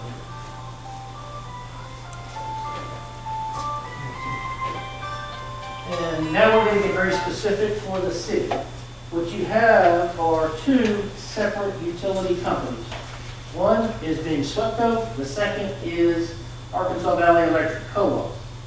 That being said, there will need to be 2 separate solar arrays, one in each utility provider's footprint. If you look at the SWEPCO information, your consumption is 1.3 million kilowatt hours. The predicted spend for 2019 is a little over 111,000. To be 100% renewable on that utility, we would need to build an 870 kilowatt system. For the Arkansas Valley Electric Co-op, it's a little bit smaller, it's 1.16 million kilowatt hours. If you look at the predicted spend, it's a little bit higher. And, 750 kilowatts, spending about 140,000. And what I want you to look at is your all-in cost per kilowatt hour. One's a little bit lower, one's a little bit higher, because you have 2 separate utilities. So with that, we would have to build 2 separate power plants. Then I was looking to see if you took Alma off of it. I did. I made sure of that. Appreciate you noticing that. You're right. Okay, combined totals. I'm just gonna look at that on the very far right. Yearly production, we as a solar developer cannot overbuild this system. We have to be at 99.99% or less. So we cannot overbuild this system by Arkansas law. So what we've done is we've got it at 99.67%. Yearly production on combined total will be 2.4 million kilowatt hours. Thank you. Are y'all following what I'm doing? Okay. On the 30-year production, I'm using that number right there, is about 68 million kilowatt hours. People will ask me when I do these presentations, what are you talking about? Let's be honest. What is CO2 emissions?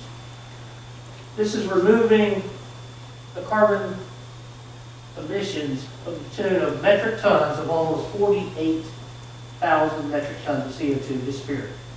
What is that equivalent of? That is removal of almost 120 million car miles off the road. And it is the equivalent of producing enough electricity to supply 7,185 plus homes for 1 year. So in other words, it's almost your whole community there.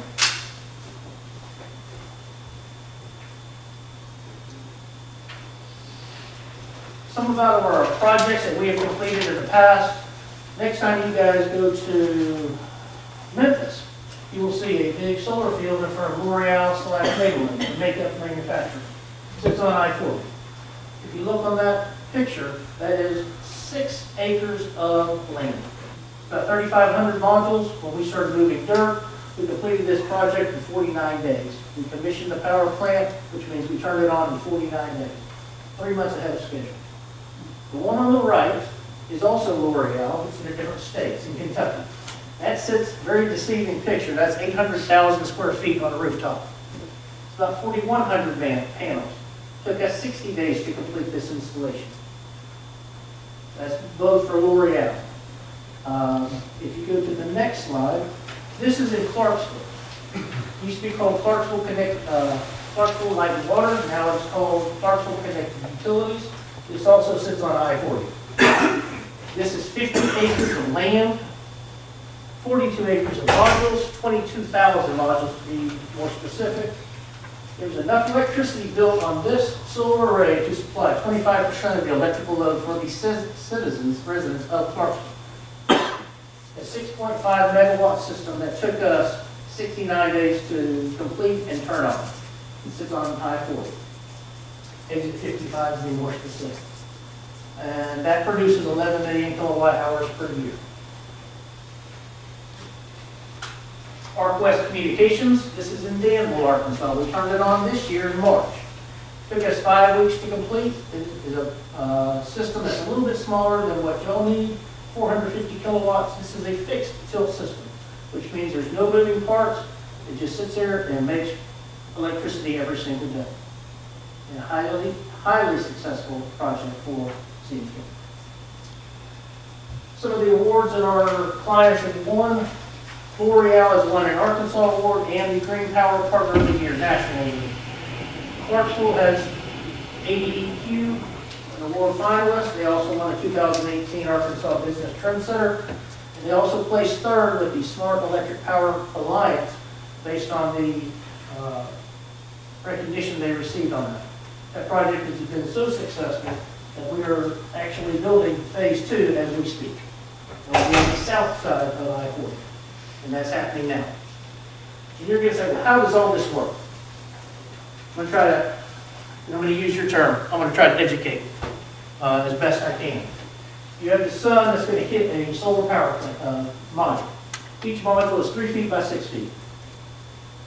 While that is happening, you're going to have a meter out there by each solar power plant. That meter is going to spin backwards. Now think about that for a minute. It's going to spin backwards.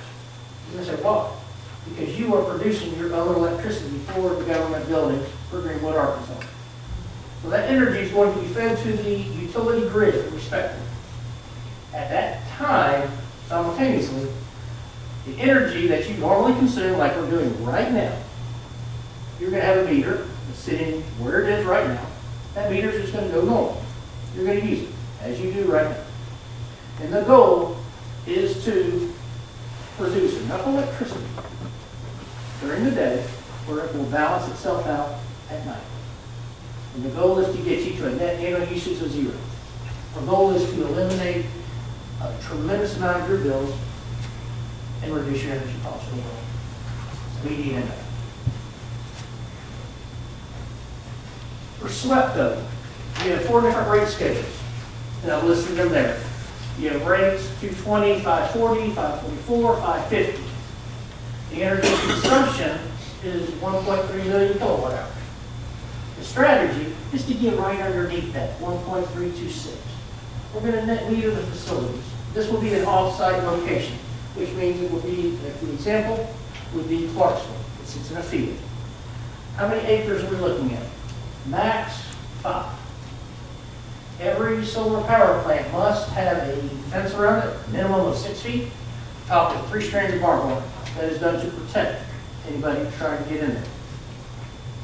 This is a drawing that I came up with, and like I said, it just gives you a visual of what is available.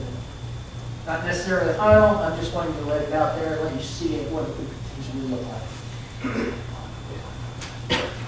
For AVEC, Arkansas Valley Electric Co-op, you have 5 different rate schedules. And we went through every one of these, thank you to the mayor and providing all those bills. The energy consumption is 1.16 million kilowatt hours. The strategy is putting it right at 99%. Energy production is 1.143 billion kilowatt hours. Once again, it will be a remote site facility where we net meter everything on your behalf. So 2 separate facilities, both with weather stations at each location, measure every conceivable information about weather there is at each location. Plus, it must be with a fence and strings of barbed wire on top. Monthly generation versus solar generation. If you look at the blue versus the green, it starts out on the left is January, February. On the right, it is November, December. Great example. We're about to hit the bad months out of the year that are coming up. And that's where you're going to underproduce. You look at January, February, look at November, December, those are going to be your underproduction months. Let's reference March through, basically it's going to be October. You're going to be at or above par. So you're going to overproduce. So what does that mean? You're going to have a piggy bank within your respective bill. You're going to be overproducing between the months of March through October. So you have a piggy bank. Every month that piggy bank's going to get bigger. During the bad months out of the year, we know it is coming right now, but we finally got some decent weather yesterday. Or it cooled it off. So you're going to simply use the production that you have, that piggy bank, and it's simply going to deduct simply a credit and debit system within your utility provider's account. So I lost anybody yet? Okay.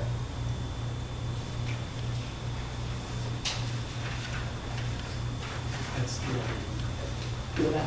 that was AV. Okay. So If you would look at both of those, they're both really similar. If you look at the AVDC versus the SWEPCO, they pretty much mirror each other in the months. If you look at one of them, the AVDC is about 100,000 kilowatt hours versus the SWEPCO, which might be 60,000. So you see which month, which utility you rely on, where you have more services in that area. So they're very similar to each other. Potential procurement structure through the Arkansas Energy Office is the City of Greenwood signs a memorandum of understanding, MOU for short, with the Arkansas Energy Office.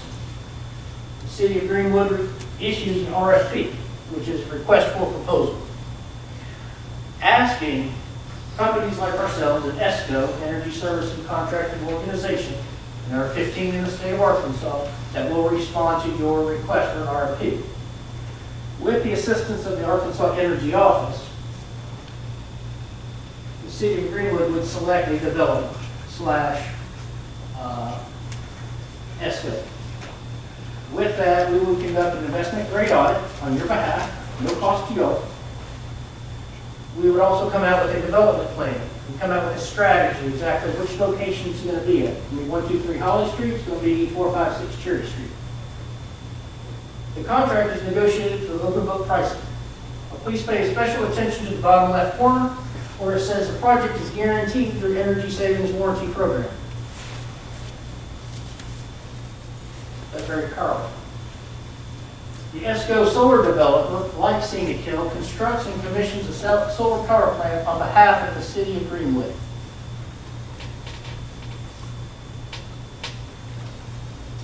Yes, sir. Potential financial structures.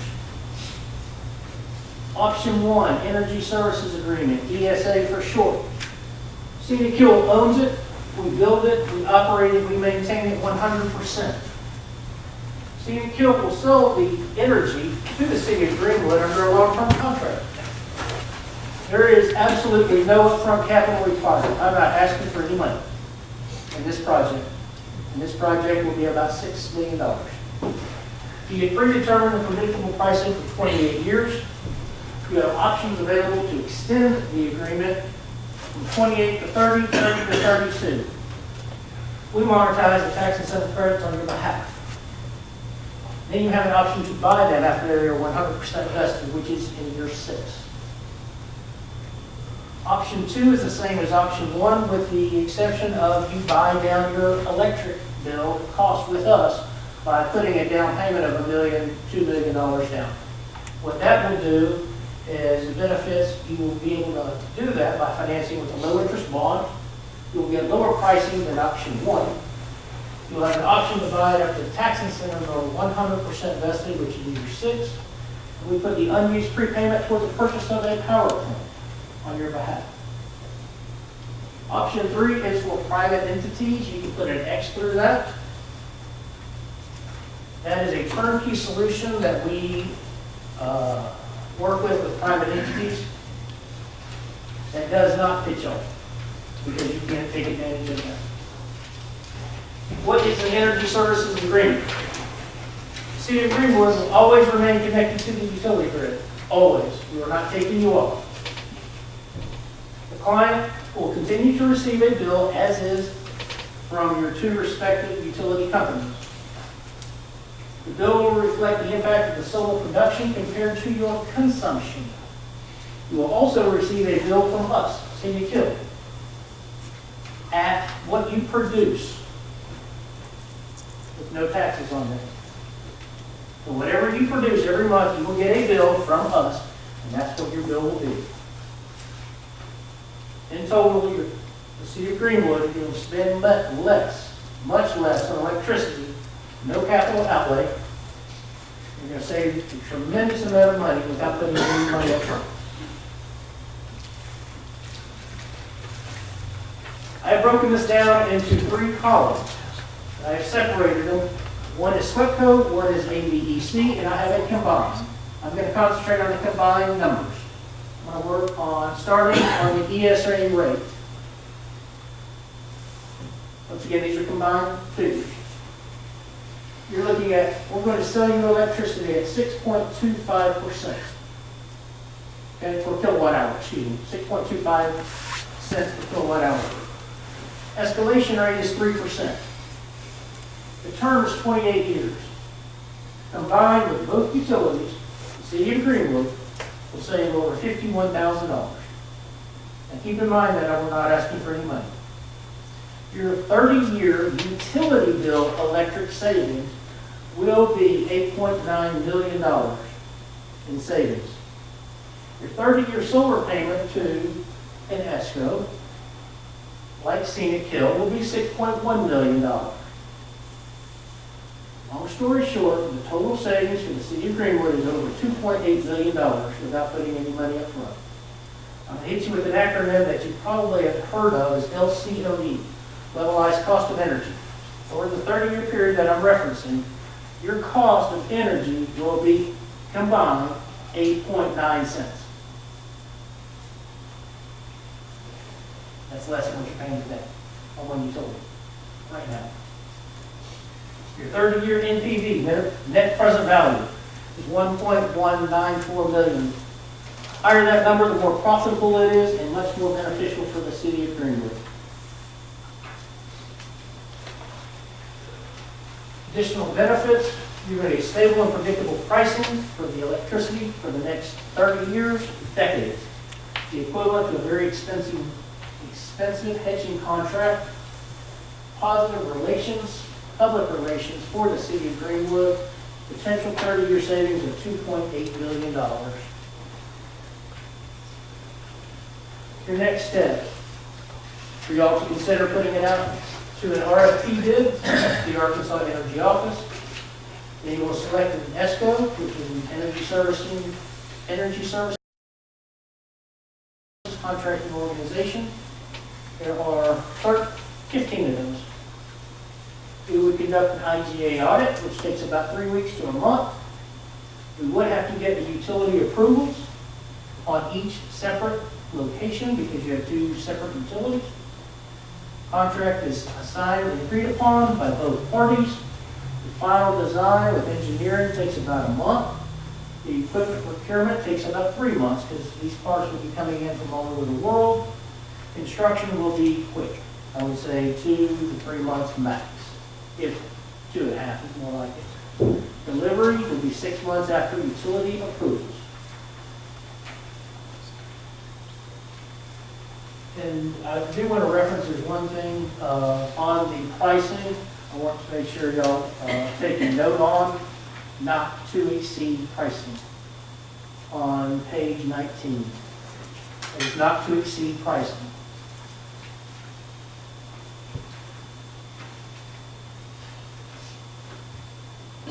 I've hit y'all with a tremendous amount of information. Please ask me any questions you might have. Yes, sir. Define an array. Solar panel. Okay. You said we had to have 2 arrays, one for, Okay, 2 solar power plants.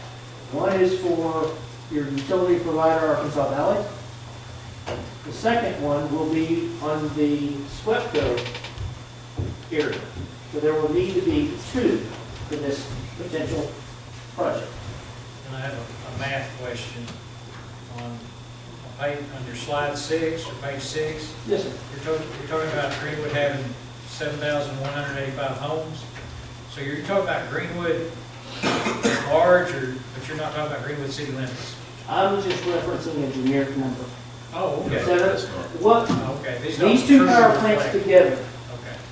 which is about 1.6 megawatts combined, will supply enough electricity to supply 7,180 homes. That's what the equivalent of. So the other way of saying that, we as a city consume enough electricity to supply 7,000 homes. Exactly. It's all coming from fire. I told you to pick on chief, but he's not even here. Yes, You said, thinking about the 2 different facilities. The first one said it's going to require about 6 acres. I would say 5 and 5. Both of them about Each. 5 and 5? Yes. And that is, I'm putting that as a very big number. It might be 4 each. So how do we start this? I've got a couple of questions for you. Yes. So the technology behind these solar panels has really increased in the last 10 years. So are there updates periodically, and who pays for those updates to the solar panels?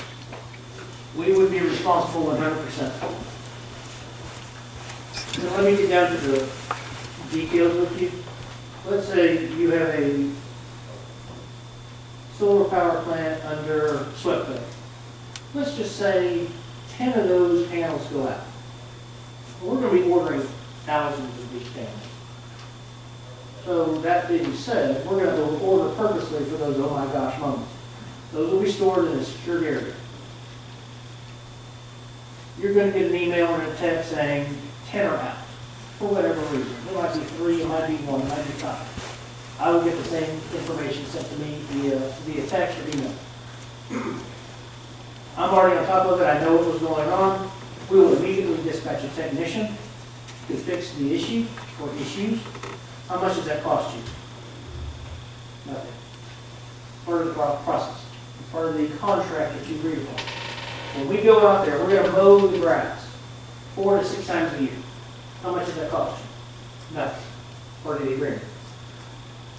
If an accident happens with a tornado, we're fully insured. You will be fully insured as well.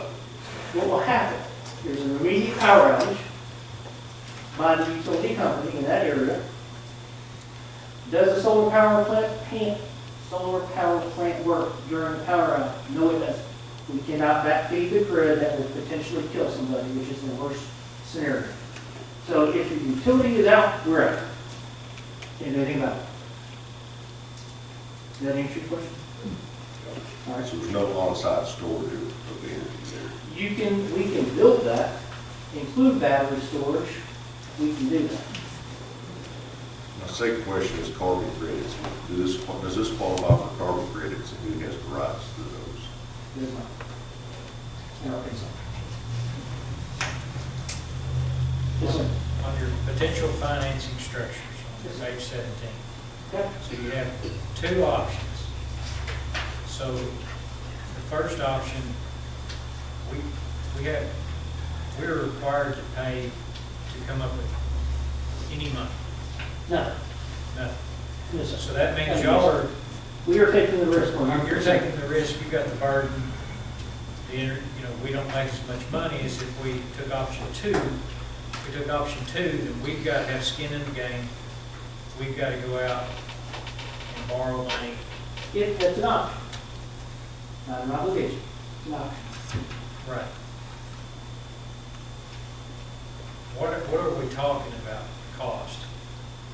That would be for y'all to decide whether you want to put $1 million down, you want to put $2.5 million down.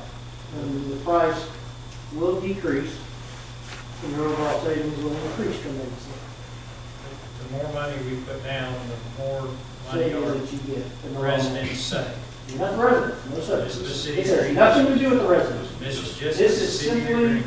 this is simply the government buildings that y'all are a part of. I'm not referencing one person in this room Okay, on their personal bill. It has nothing to do with it. all right. We, as a company, develop projects for commercial projects, government entities, municipalities.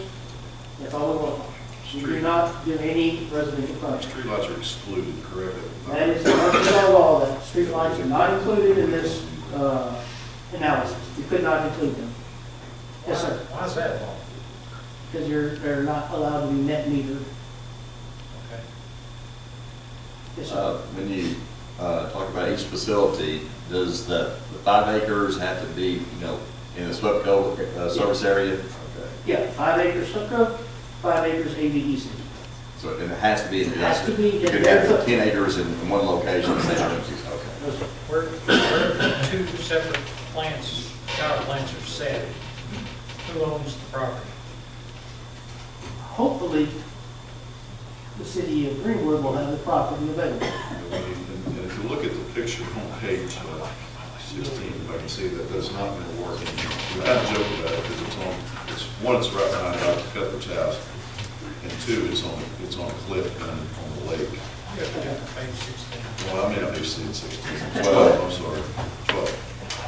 The one with the picture. The one with the picture. I got the gist of what you said. Yes, and so, but as he said, he just placed that to show you the size of what you get. So what I told him is that the city owned property to the left of that, if you will.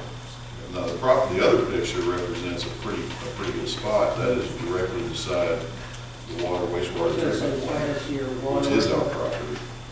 And that's right in behind Sean Lynn's, there on 96. Always cluster ugly stuff together. Yeah. That looks great. We'll give it to the city. I don't think that one.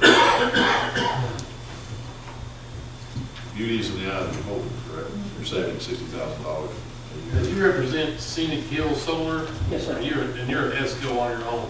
Yes, sir. Okay, so you're telling us that there are 14 others and everybody's gonna get a chance to get a piece of this, or do we get to pick our own? I mean, you got it listed here somewhere, or That would be for y'all. With the RFP. you just got picked, you were invited first to come give us Yes, sir. the presentation? Yes, sir. When you put out the RFP, the others will. Yeah.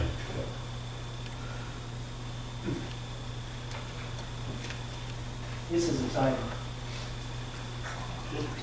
Is it, now, is there any point, you talk about 30 years savings, 30-year payments, are we attached to y'all forever, or will there ever be a chance where we start making money off this deal, the city?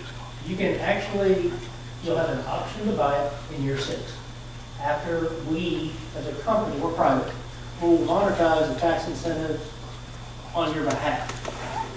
Next year, if this project goes through, it will not happen by the end of the year, so 2020.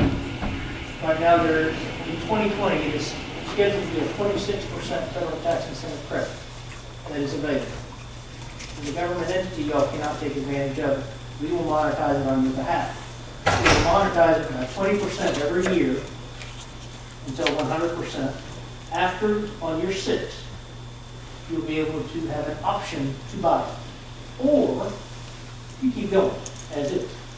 We're going to give you the information, what you're going to be paying every single year, on the day it's commissioned, calendar year, year 1, what's your rate? And that will be separate because you have 2 utilities. As a financial person, you're going to know exactly what to budget every year. And you're going to know exactly what you're going to be saving every single month on each utilities bill. Because we're going to break it down for you on that behalf. You're always going to get a bill from your utility. You're going to get a second bill from us. The bill from us will be for the production of a solar power plant with no taxes included. So whatever the Array 1 AVDC produces, you get a bill for that, which is going to be a lot less than what you're paying now. It's evident by the $50,000 plus year savings. That's huge. That is really big money. And the neat part about it is we're not asking for any money. No. And there are, as a reference, of some other cities around the state that have decided to work with us. I don't know if y'all seen the city of Hot Springs press release. Yeah, city of Stuttgart, the city of Forest City is working with us. And that's public knowledge. City of Camden, Washita County has already signed an agreement with us. And a very large amount of savings for them. I hope that answered all your questions so far. Y'all built the one in Clarksville, Yes, sir. We actually own that facility. and y'all built the one in Danville. Yes, sir.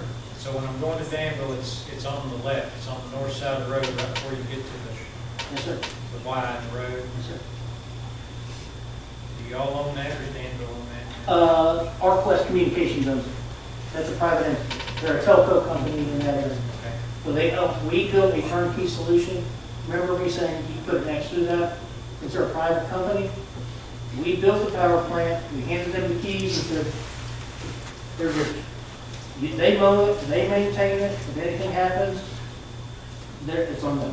The one on Clarksville, it's north of 540, right by the movie theater. Exit 55. Yes. That's the city of Clarksville.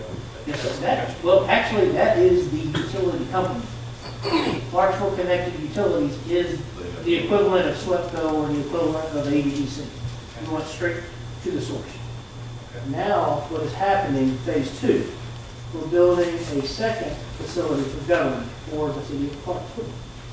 So that will be for the government side. And they will be slated to be the first 100% renewable city in the state of Arkansas by the end of the year. It will be up and running on the government side.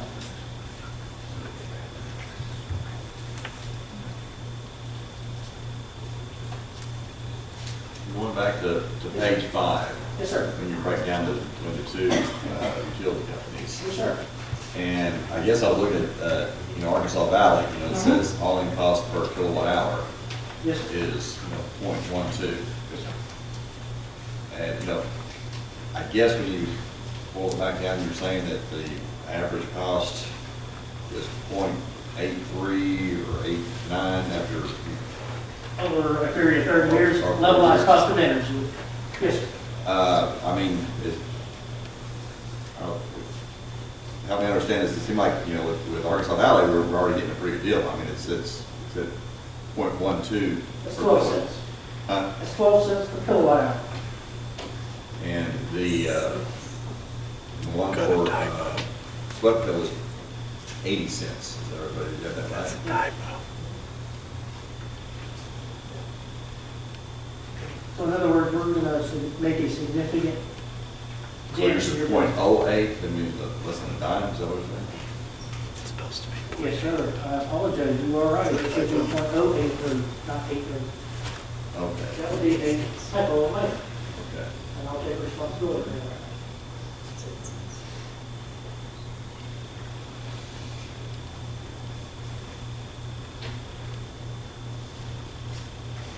So the SWEPCO is supposed to be 8 cents.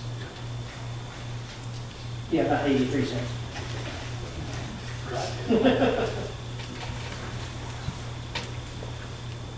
But if you, Mr. Brown, if you look on page 19, on the column, where it says levelized cost of energy, I'm going to start with SWEPCO.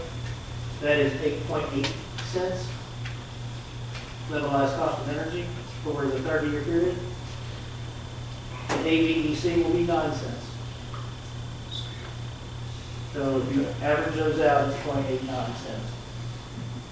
In the combined totals. On an AVEC, that price is less than it is right now. Does that help answer your question on that side?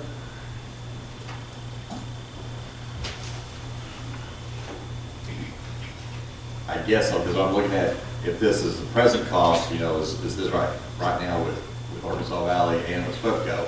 Well, assuming a 3% increase every year, it's going to get higher. We're saying our 30-year levelized cost is going to be. In our analysis, we built in a 3% escalation on the utility side as well as the senior chill side. Okay. We did on both. We also included a 5% discount rate as well.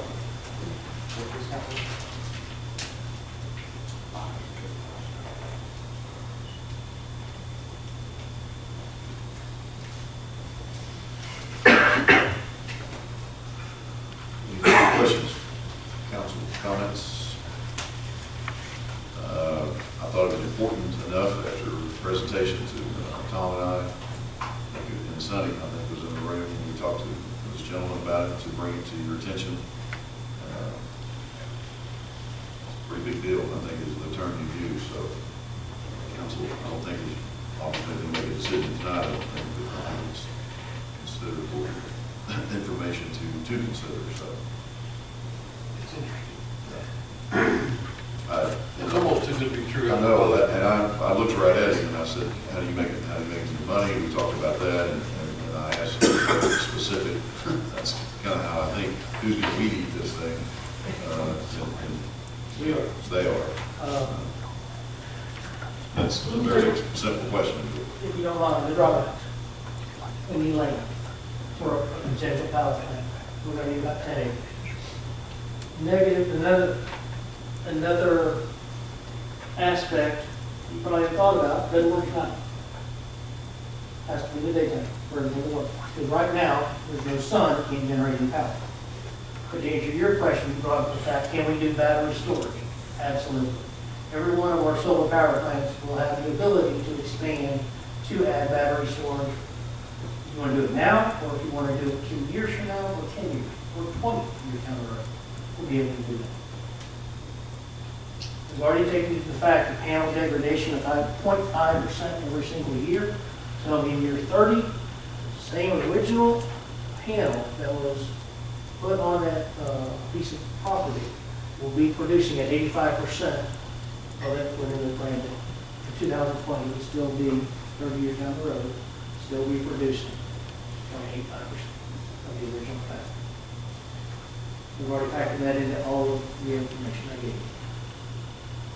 This is probably a remedial question. Getting the power from those panels, let's say you have one out here in our sewer treatment plant, getting the power from here to here, police station, I guess, that, maybe, I don't know about the Bell Park. Currently comes here. Okay. Yeah.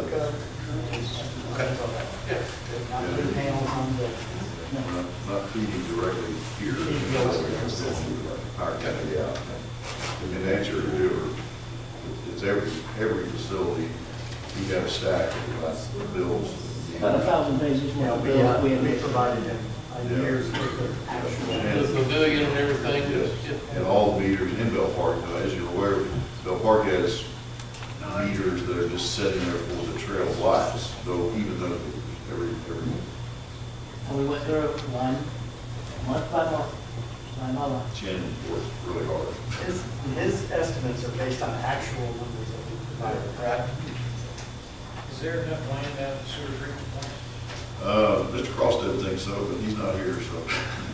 There's a little dog kennel out there. There is, yeah, there is, the drawing that he put there for that one array is absolutely enough room. The other one, you know, I'm not sure, we would have to look at some options.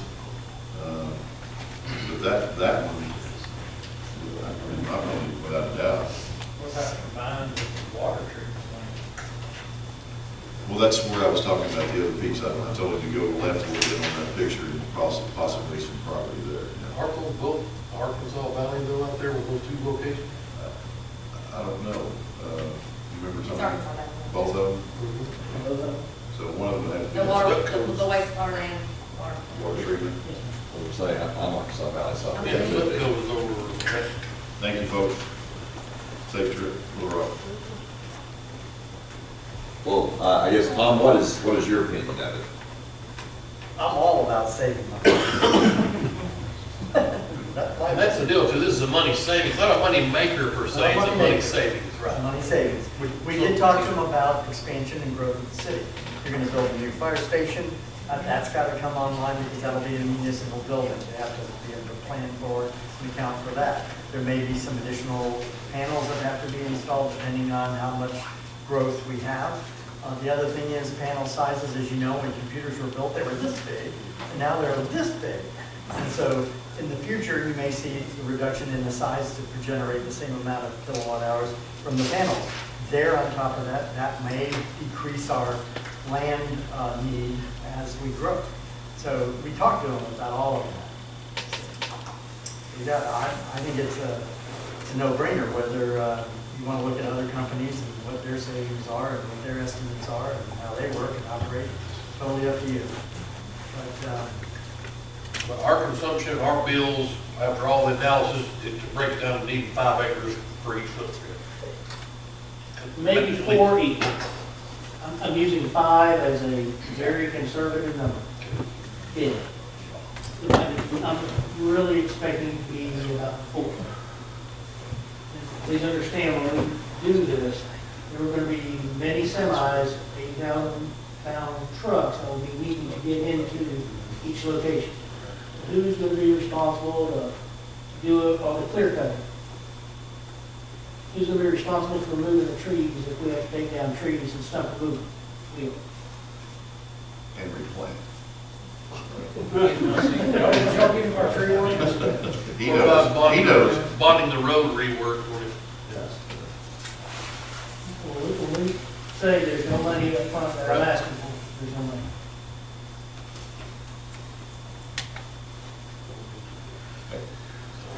Thank you very much. Appreciate you. Anything else real quick before you? Thank you, guys. Thank you, gentlemen. Thank you very much. Okay, so you guys know how I am, so keep me on track here. We're going back up. Just before we insert it, yes. Correct. Yes, it should be on. Well, 8, planning, approval. Yes, comprehensive land use plan. I think we need to touch that one first. Mr. Bell. We're doing number 8 right now, correct? Yes, sir.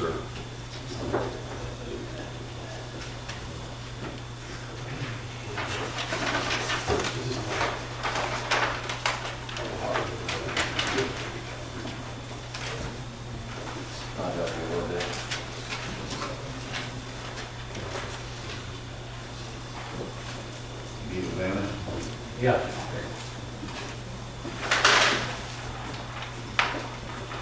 Thank you.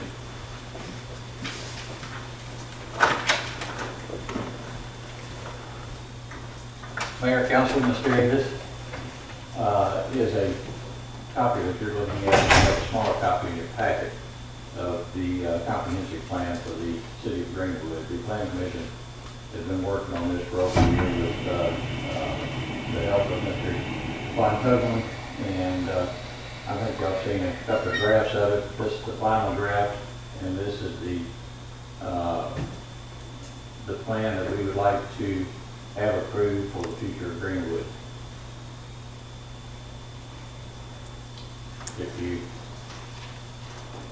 This is our commercial corridor and future corridor. These are R5 areas. These are R1 areas. Over in here, you'll notice the top part of Denver Street on the roads where we have the duplex already. That's an R5 area. All this below there is R1. Your main changes basically is the R5 here and down along Hickory Street, Old Hickory, and then the, like I said, just the north part of Denver Street. It's already there.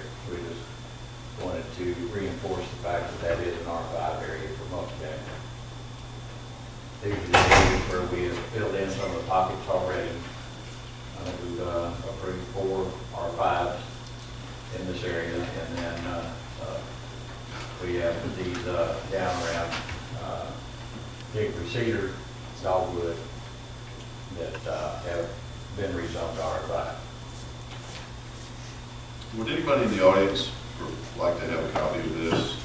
Danielle, would you mind seeing if you could help you color copy that?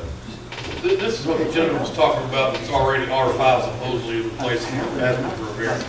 This is going back now. The R5 areas are basically the pre-tornado areas of the old parts of town. And the R5 is a mixed-use residential. It can be single-family homes, can be duplexes, can be townhouses, can be cottage-style homes. Basically, any type of residential going there, not otherwise apartment buildings. It could be townhomes. Or commercial. That's it. Or commercial. This is residential area. And what we looked at, and you have approved, August of 2017, you approved the rezoning that created the R5 district at that time. And what we looked at in terms of the planning, the municipal league and Jim Van Tegelen and so on, is designating these other areas as R5 as a way of encouraging both redevelopment of old parts of town where we have old homes, and we hope to encourage developers and individuals to come in and build new homes, to cause infill, such as been happening with the homes that were approved on Legion. And we've got 4 units now, 1 on the Cedar, and 2 on Dogwood coming in, where lots have been, one, the house has burned down, and some of our lots have been vacant since the tornado destroyed the homes there. And these are people coming in now. The advantages of infill is that, all the discussion we've had earlier here in terms of our expansion and so on. These are areas where we have city streets, we have sewer, we have water. We aren't having a developer coming in on the edge of town. We'll put in all that stuff new, but then we take up the maintenance on that. So we have the forever cost coming and maintaining streets, sewer, and water forever. Here, we're already paying for those costs. And now we're having someone build onto that. So it's kind of good use of taxpayers' money. We're requiring more money to maintain more miles of street or more miles. And understand, this is not rezoning. This would not be rezoning anything. This just tells you that in those areas, it's available for that. Has this map, this been approved, or? That is what you're being asked to do tonight, to approve this. Now, what will come up in the next issue is this rezoning is, normally when we come up with the zoning, you rezone that area. To that, under state law, we would have to do every parcel in that R5 district would have to come in as a separate rezoning action. So we're talking about hundreds of rezoning actions, and just the cost to the city of legal actions and so on. So what we, based on municipal league and Jim Van Tugman, is that we have our land use plan, and that states that what the city's intent is for the R5 district is that this is a mixed residential neighborhood, and that if property owners or developers want to come in and look at a particular piece of property, they will have to come in and go through the rezoning process on it. And you have done that 4 times already based on the intention that we would have this final approved as we went through this process. Remember that this, you approved the comprehensive plan 10 years ago, 10, 11 years ago, and they recommend that these are updated over a period of time, and this is our second update, basically. And so we've taken the old comprehensive plan and we've identified such things as our commercial zoning, our commercial areas that we want to look at those areas for our commercial future. And then, like Robert said, some of the areas where we, older areas where either the tornado or just the no maintenance of homes that have been torn down, are they're in such a state that a developer can come in and tear them down and build something nice there, that this gives us the ability to look at that, and it would still come back to you guys for your approval. Just like the issue that we're talking about tonight, the planning commission looked at that, and since there was, it was just a rezoning, there's a lot of misinformation going around, but it was just a rezoning, it was approved, and so we're bringing it forward to you tonight too, but that's the next thing on the agenda. And rezonings require an ordinance passed by the city. The planning commission recommends approval of the rezoning, but you actually have to approve it through passage of an ordinance. And what approving R5 is not approving 5 duplexes or 2 duplexes or 3 duplexes. It approves, basically, it's the first step for, in this case, a developer, come back to the planning commission and say, here's this parcel of land, here's my plan for it. And then we start the entire process. Can the water lines support? Can the sewer lines support? What are the drainage issues associated with that? What are the traffic issues? So we go through that just as we do every other development coming into town. But the advantage of the R5 in these old parts of town, it tells the developer, come in and be creative. Give us an idea. When this all came about with the areas on O'Hackett, 4 years ago with Mr. Lloyd wanting to do cottage-style homes, something like Cisterna Village, with the 0 lot lines and so on. And we did not have the zoning to do that. That was an R1 district, and we had to make it fit. I don't know how many dozens of variances we had to do for each lot for him to divide that up into. And they got us into looking at it.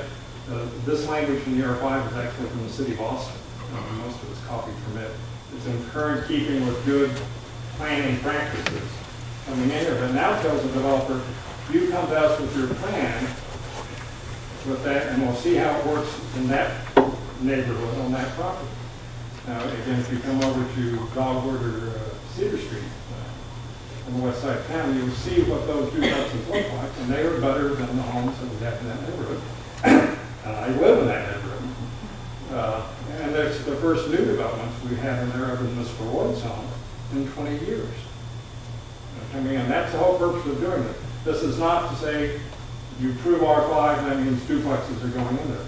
It means the developer or land property owner can come back to us and start talking first step in the process. And we do have, certainly, planning commission, you've seen our work. We have to balance out the property rights of the current property owners, the future property owners, and then take a look at all of that. And coming in, R5 can sound scary because it says multifamily, That can also be a single-family home, it can be any combination of it. Would Cisterna Village type development here in town be a detriment to the neighborhood? I wish we could get one there. I think that's the problem that, for me personally, is everything's completely 180 degrees out of whack. I want to see what they're planning on putting in first, what they're in stone, and then I'll be more than happy to change rezone variance. I don't want to blanket variance anything, first of all. Secondly, I'd like to see a plan, like the gentleman talked about, and that was my concern too, before those folks that you got here, this area on Main Street, the drainage, all that, it's going to be a mess. I'd like to see what kind of product you're going to put in. If it's a starting top village deal, then yeah, I'll rezone it in 2 seconds. But to just say, we're going to rezone it and hopefully we get what you want, but if you bring in something that we don't like, yeah, it's fine, because we've already rezoned it. The issue of that from the property owner's point of view is how much money am I willing to put into this, basically not knowing where it's going to end up. Just a rendering. With the R5, we're saying,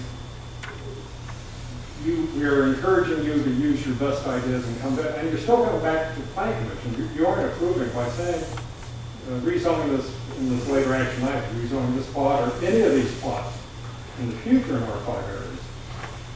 You aren't giving blanket approval to anything. You're basically saying, okay, planning commission, you start working with this developer to come up with what's best for that particular parcel of land. When the developer brings the plat back to the planning commission, you all yea or nay it. Well, first of all, we go through all the department heads, the Right, water, all this.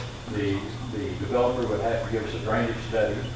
I would take the drainage study from the developer. I would give it to another engineer to verify. And so there, in this particular case, on Main Street, we could have the developers solve their drainage and problems that they've had for years, and without any cost to the city. Whether it needed a detention pond, whatever. And so, with the drainage study, it's going to tell me that it needs X amount of land to support this water storage, which will dictate, how many buildings, what kind of buildings and all that.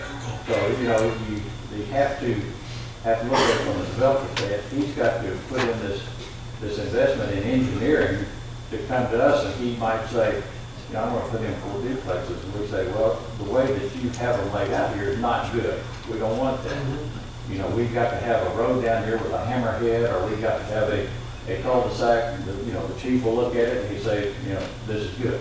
I can believe it. Even though it's R5, the planning commission can still say, we're only approving this for single-family homes. Yeah, exactly. I mean, it's just giving us the option. The R5 is a carrot for developer property owners to use his imagination and to expend money on the engineering to come back to us. But we still have the stick of our zoning ordinances and our subdivision ordinances. We're still controlling it. So even tonight, if you were to rezone it, again, this hopefully will be happening. You've done it 4 times already. This will be happening very frequently. We have people coming in with vacant lots in the old parts of town, or even coming in, start tearing homes down, some of these old rental properties that are an eyesore, quite frankly. And that people come in and say, I want there are 2 50-foot lots in here. I want to tear down those 2 old homes and put up 3 townhomes. So we need to make action on the map first before we start talking about the Main Street property. I have another question about this. If you look at the ones that you have approved, you'll see that the planning department didn't let you down. But they're an asset to the neighborhood.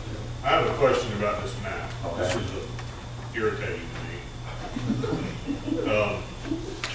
There's this red line on here that says it's the planning area boundary, which would lead one to believe that we're going to try to control the planning area. Yeah. Yeah, out past me, you got a guy with 200 vehicles in his yard, and hill dug up out here on the highway That we don't controls own. That's subdivision. subdivisions only. So, We can't apply any other city ordinances to it. If somebody wants to come in and divide that lot up and put in multiple homes, Then all that then does we is can enforce control subdivision zoning, plan. planning boundary. divide. All the planning boundary can do is It's control subdivision. zoning. Subdivision. It's to protect the city from inferior infrastructure. Somebody coming in, putting gravel roads and the wrong pipes and things like this, the city can control that because they feel like that eventually the city will grow past that. You know, it used to be 5 miles, now it's 1 mile. But we Okay, can't, so, we can't control, Out there where Basham on, Salisbury Road, it's next to junior hall. I don't know if that's in the city limits or not. Let's assume it's not. Yeah. no. It's no, not. out there, so, yeah. So he's out there saying he's gonna build homes in that area. Anything under 5 acres, you know, he can do basically what he wants to do. Well, he's taking that whole Well, field area. anything 5 acres or more, it doesn't fall under our subdivision regulations. Anything under that, then it would. And we watch that. Well, he's building a single residence that'll be less than 5 acres. Yeah, the single resident would have, it would be, what triggers it is a lot split. If someone came and bought 5 acres and then came in and said, I want to split that into. Well, that's what he's doing now. 20 I mean, lots. he took this land out there next to junior hall, and he's dividing it up and gonna build houses on it. But it's not city limit, right? That's, yeah, It's in the- if that's not in the it's in city the limits, jurisdiction, then he though. builds it He should in have. property, is what I'm getting at. I'm not accusing him of Yeah. anything, it's just a good example. If he goes out there and buys, say, 30 acres, divides it up, builds 15 houses on it, and puts a dirt road on it, and then somebody says, 3 years from now, we want to annex this into the city. State law is that he would have to come into the city to get approval for the lot splits. To divide that up into lots, he now has to come in front of the city. Because of this planning No, zone? that's Arkansas law. Well, because within our planning jurisdiction, yes. We used to have that 5 miles, now it's 1 mile. But we could control lot splits. Well, it And depends that was our hammer, that was the leverage we had. It also depends on what you're talking about, a lot split. For instance, up just past fire station number 2, somebody bought that whole corner there between Deerwood and Chisholmville. There's 4 or 5 houses there that have no regulation on the subdivision whatsoever. Because it was not a subdivision, just a driveway and a house. Yeah, yeah. So that may be what, in your example, he made it have big acre lots. And the last I checked on that, most of those lots were 5.1 acres. Right. And again, what this does, the planning jurisdiction, keeps somebody from putting in a chip and seal, well, keeps Deerwood acting. If you would, that where we and then develop. So have we been involved in this development I'm talking about? If there's a lot split or anything like that, we would be, but I don't know that there's been a lot split. The county's supposed to notify us of anytime there's a lot split within the 1 mile planning jurisdiction. This has been a pasture split, right? It's my irritation with the red line. Now, with this right here, you know, everything in pink, is that existing R5 or is that proposed R5? That's proposed R5. Proposed R5. And since it's in the master land use plan, and we're stating that our intent of the city to adopt this is that this will be considered for R5. Now, anytime in the future somebody wants to actually go from a single family into some other type structure, you will have to come back and go through the process you'll be doing tonight of saying, I need to have this legally changed from R1 to R5. And that's per the municipal league as to how to most easily do this, as opposed to several hundred rezonings at one time. And so, I was just saying, so refresh me again, is where we do have R5, is it along that portion of Denver Street and that spot around where your house? And then the area up in, that we're talking about, the Lincoln, south of Nashville, over to Ville, in that area. Around the schools. Now here are your schools here. So this is between Houston and Center Street. Again, Okay, 1968 parts of town. Okay, yes. Yeah, Right. that way. And there's got this already one little section on this existing map duplexes way and up here apartments to in those this. areas anyway. This And so- pink. And so, yeah, so we already have those R5s. Something Mount Harmon would do, you know, believe. areas. Those were rezoned some years ago as R3 or R2 or, you know, different zoning like that, and that's what, Robert was talking about, is we went through and changed each one of those parcels, where you would have to just, you know, the zoning map would just look crazy. Right. And this gives it kind of a blanket, and then, you know, this is an R5 area, it's available on specific, cases. This is about. You come to us, we'll look at it, and we will decide whether or not, you know, what's going, if somebody came to this, you know, to look at this property on North Main and said, we want to build a 2-story apartment, we'd say, no way, no way. You know, if they came to us and said, you know, a nice, like these places that we have seen come up lately, or a townhouse, or every other one, say 3, something like that, something unique. And in the same time, we're watching out for the rights of the people that live there. I know we talked to somebody that said something about the lights and the noise and all that. I mean, we would probably demand privacy fences. No, you know, indirect lighting of any kind. There was one complaint, well, all the garbage cans are going to be up there on Main Street. Well, no, they're not. They're going to be out in front of whatever is built there. Well, there's a one way in, one way out. Well, no, it's either go to a cul-de-sac or a hammerhead or something like that. Those are the kind of things that we can put demand on the developer, so that it comes up with a very nice. So if I'm understanding, if we approve of the comprehensive land use plan, that will encompass the Lincoln, Yeah. right? So, But it will still require separate action to rezone that particular parcel. And you may be having that. So all this is doing, all you're doing is outlining the parts of the city that can possibly be, like the pink's gonna be R5. Right. So just like up here, this piece of property that's pink on my map, but it's white on that, which is across from Tim's house on Mount Harmon. The cutout land there, the King Bush.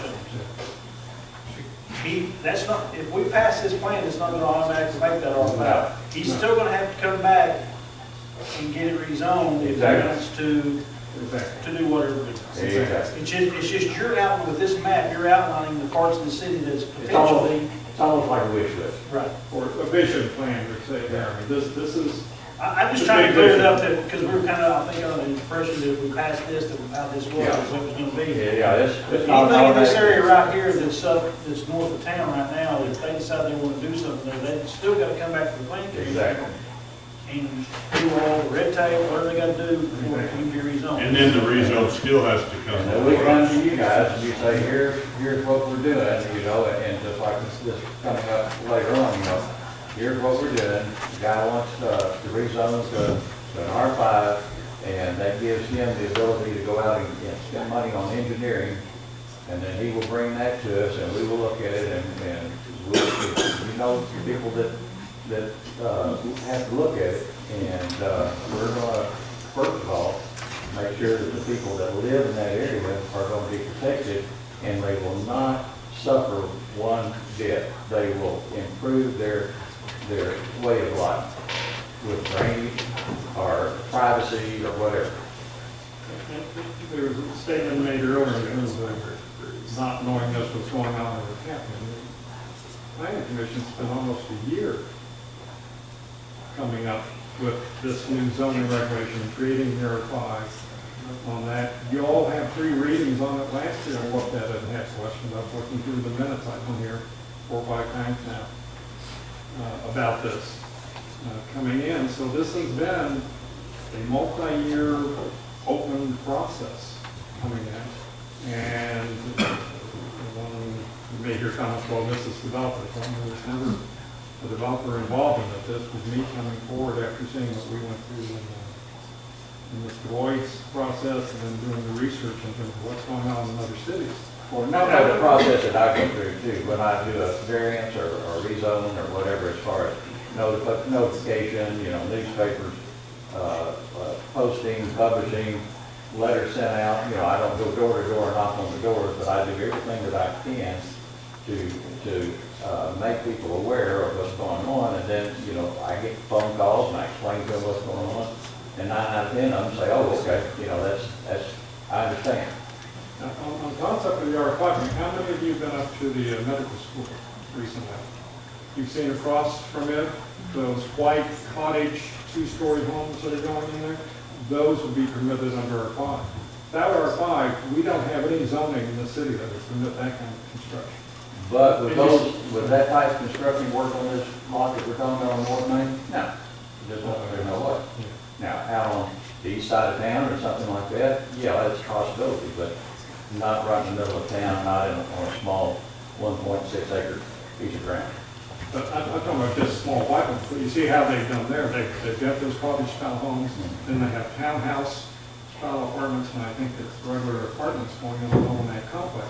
That's a mixed residential type neighborhood coming in there. So that's kind of things we, basically saying we, the government, don't have the answer here. What we are doing is wanting to let private enterprise come in here, give us some good ideas, work with us as we work to ensure the property rights of existing property owners, and also encourage developers and property owners to maximize the value of their property to the city. And that helps us all when we begin this idea of infill in this old area, that we aren't spending money on maintaining new streets, new sewer, new water. We're tying on to the existing system. And if systems need to be upgraded, that's something the developer needs to factor into his costs, such as the drainage in this area in particular, will have to be addressed. But it's not going to be addressed. The city isn't going to go in there and spend money to fix drainage on somebody's piece of private property, for example. This is a property that has been empty for decades. You said, Mr. McKinney, when we started, that we don't want to do all the individual rezones and go through all of that process. But then our discussion is, this kind of the master strategy. This is the plan. We still have to go through all the rezones. Yes. This doesn't eliminate. Only for those properties that somebody wants to make a change from the current R1 change. Right. Like you don't have, if we wanted. Well, if it's an R1 now, for example, and we pass this plan, but that doesn't make it an R5. No. If they want to make it an R5, we still have to go through the rezoning process. What we're saying by adopting the master land use plan is our intent that this area be treated, and we are open to multi-residential in this particular neighborhood. They're not spreading to But all it the other doesn't, districts. maybe, I guess Lance says this too, all right, but it doesn't say, a guy comes to the planning commission and says, this is R1, I want it to be R5, okay, that's the master plan. No. No, it still That's goes not how back it in. works. Still goes It back. has to get through the planning commission first, but we say, no, this really isn't suitable for that. Okay. And then it will come to you with or without the planning commission's recommendation. Tonight it's coming to you with the recommendation that we do this.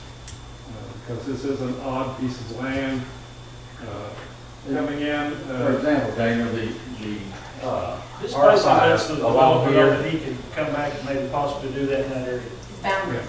Yeah. It's basically what we're saying. Daniel, the R5 that shows on the north side of Denver Street there, it shows it's R5, but if somebody comes in there and says, I want to build a duplex there, the first thing we would do is Greg would say, can't do it, sewer won't handle it.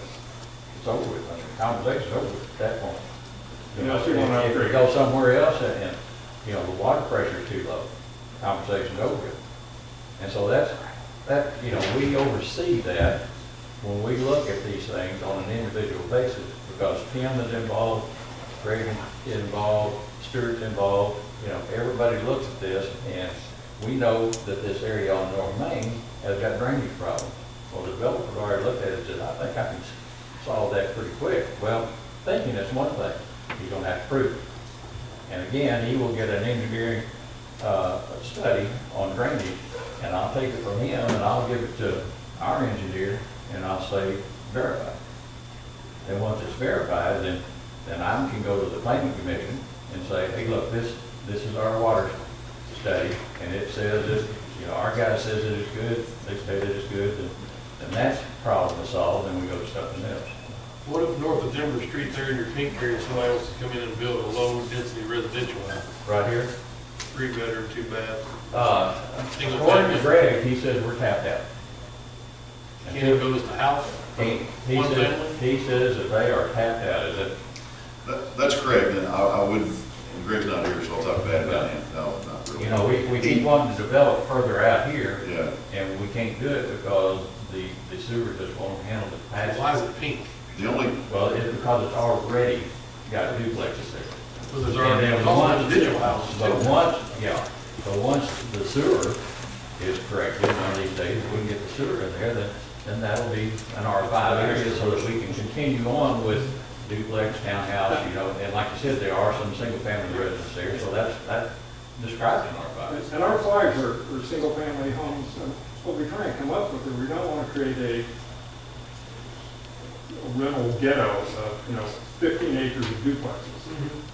Like some of our. Like all that pink area like you're looking at? In the pink area, but those are mainly developed lots, single-family homes now. So what's the yellow? Subdivisions, basically? The yellow is Where our, yeah. where I live and where. Yeah. I have a question. Post 1970. We've already passed the ordinance for the land use plan. It's already approved. This is just a map showing, and you need them to Accepting approve the the map, right? That's Yeah. all that needs to take place with Yeah. this. Because you've already approved all of the rules for this. This is just showing the colors, Yeah. okay? So, I have another question about the red line. It's 1 mile from what? Roughly 1 mile from the city limits. So it's your annex, the moves out of the. let me say something real quick too about what you touched on, and I think Robert kind of chimed in a little bit, is you're right, Sonny, there are places in town that our own sewer department, I think John's still here, we are quote unquote tapped out, but if the city decided to be untapped, if you will, at some point, and I'm not trying to cloud any of the issues, but there are always that option of, I know even going west on 10 Spur, in that general area, there's issues, and Greg tells us those issues every day, but at some point, the city's got to look at the possibility of changing those issues, whether it's a lift station or whatever, so. Yeah. Well, and this kind of ties in with the solar parks of town, is it? Right. A developer looks at this and how can I make money on this project? Yeah. That's his job, is to make money. Ours is to protect the city from his greed. So it's a balancing act. But if, with an R5, if the developer can say, I can't make money on this if these are nothing but single-family homes I can put in there. But if I can put in some townhouses, it may be worth for me then to make those upgrades to the sewer and water system that the city can afford in order to support that area. And we again have the leverage, a hammer that says you can't build unless you make these upgrades. And this is how, the city has grown basically through the years as we, a developer comes in on the outskirts of town, we make him make all those improvements, but then we end up paying for the maintenance. It just helps the developer to say, I think it's what Lance was saying, he automatically knows I have a potential of doing something here, as opposed to if I, look at that same lot on Forest Hills, well, no, because that's not in that plan for R5 potential. Right. Well, for example, the clinic addition, the duplex is over there. When somebody talks about a duplex, I say, look at the clinic addition. You've got streets, you've got curbs, you've got gutters, you've got water, you've got sewer. All you need to do is start building there. It's already zoned, and so I've got people that are looking at that right now because of the fact that it's going to cost them less to build there than it would be if they went out, east end of town somewhere and had to build the streets, curbs, gutters, and things like that. And our flags here, except for these low areas on Harvey, are west of the bridges. So we're trying to keep the traffic issue away from the bridges, keeping the west part of the town, so we don't add to that problem. All newly annexed property comes in as R1. Yes, sir. No matter what. Do we know why that big white shaded area is out there off Mount Harmony? Why is it not yellow? It apparently was a mess up on the printer. It should be yellow instead of white. Yeah. I mean, it's pink on my map. So that Mount Harmony is not part, it's not part. And not certain it's supposed to be R5, but I think it's supposed to be yellow. Make sure, where you looking at? On that harmony and the curve. Well, any multi-family dwellings except out of the hospital. Right here? Yeah. Right there. Yeah, that's supposed to be an R5. It is supposed to be. It's supposed to be R1, I think, technically. I'm not sure. I think it's R1. You pass this back, so, Yeah, No, No, don't be R5, it'll just be a potential. it shouldn't even have the potential to be R5, that's where I'm going with this. That's my argument. The colors are scaring, I don't mean to say scary, but it is a little unnerving, if you will, because it's as if that's exactly what it's gonna be, and that's not what we're saying. You said it multiple times. It's a suggested plan Oh, I'm here, no, I'm arguing. To allow to that. allow that to happen. It's not, the process does not change. And Just to make I'm sure. just telling you, It this should shouldn't have be been an option. already rezoned. See the color here? It matches R5 again. It's not Okay, so this is supposed to be potentially R5. Okay. there are Mount Harmony. Yeah. Apparently my That, ink cartridge. he had wanted to have that rezoning commercial, and the planning commission rejected that concept because it was a residential style neighborhood. But, you know, looking at it, It's there's, supposed to be R1. yeah, it is. But we're looking at that for an R5 for mixed residential. That's a, think of an area like that where you would have cottage style homes or some townhouses. It's next to the school. It's a walking distance schools and so on. So again, that's kind of telling a developer if they want to buy that land, come in with something that matches it. And it'd be similar to what was proposed out on the curve. 10 and 71. Now that's a planned unit development. That's a mixed commercial and residential. And maybe we can get a nice looking mixed residential area here. So we're trying to encourage people to do different things in town. Okay, I think it's time to move on with it. I mean, I know council got some good questions and had good discussion on it. Any action by council on this? On the map, Yeah, like, we need a yea or nay vote, is that what we're looking for here? Or I something? think he's looking for approval of the comprehensive land use I plan. make that motion to approve the comprehensive land use plan. That map, That because map, we've already yeah. got that. Yeah, you have the plan, you're approving the map. Just approve it now. I have a motion. Second. Have a second? Mr. Brown? Yes. Mr. Baker? Yes. Powell? Yes. Mr. McDaniel? Yes. And Terry? No. Lance Terry? And it passed by majority. Thank you. Number 9, Mr. Bell. Item number 9, approval of the property rezoned, requested on North Main, from an R1 to R5. We talked about this, this area is, Mr. Brown wanted to look at this as an R5 and then, have it rezoned, and then he will go to his engineer and come up with a plan for it that will come back to the planning department, and we will go through all the steps back to the planning commission. But rest assured, anything that is built there, like I said, will be. What is his plan? Pardon me? What is his plan? Well, he doesn't have a plan right now. Of course, he says, I'd like to build duplexes. And, we got to figure out how many duplexes you could put on that property in a organized area that, is not too overcrowded. He's going to have streets, he's going to have curb and gutter. Again, he's going to have a cul-de-sac or a hammerhead for emergency vehicles. So all that kind of dictates what he can do there. What's that mean, a hammerhead? Where you come down, back in, and then back out for emergency vehicles. He would also have to deal with his water retention Yes. in some way. Yeah. He also has to deal with green space, Yeah. correct? You got it. Just like the duplex community that we've got out here on the highway. Yeah. They dealt with their water retention, had an engineer sign off, either retention pond, or that it was not. Sidewalks, street lights, privacy fences. And green space, Yeah. 0.028 per house. You got it?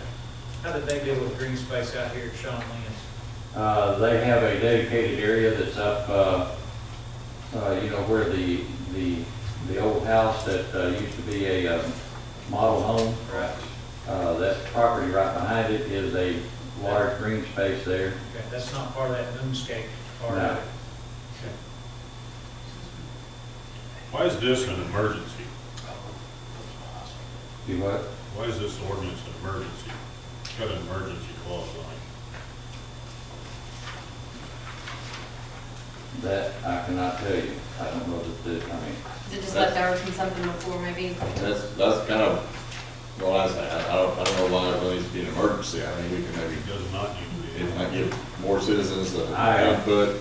I would encourage you all to not do it as an emergency and take time to look at some of these other areas that you have approved and see what's been built there and so on. I tend to stay away from emergencies because it looks better when we have three readings. And you said that this developer had did some of those already over there in Europe. Dogwood and cedar and all that, real nice duplexes. Some have garages on that carport. I mean, brick, rock. He put in. He started work on the latest one, and he saved a tremendous amount of trees. I mean, he's very careful about that. But one of the first ones that went in had an old magnolia tree that the people in the neighborhood loved, and he moved and scooted that thing around, and during the construction made sure that he didn't, get in on the roofs and things like that. The old tree's not going to live very long because it's hollow on the inside, but he did all that work to try to save it.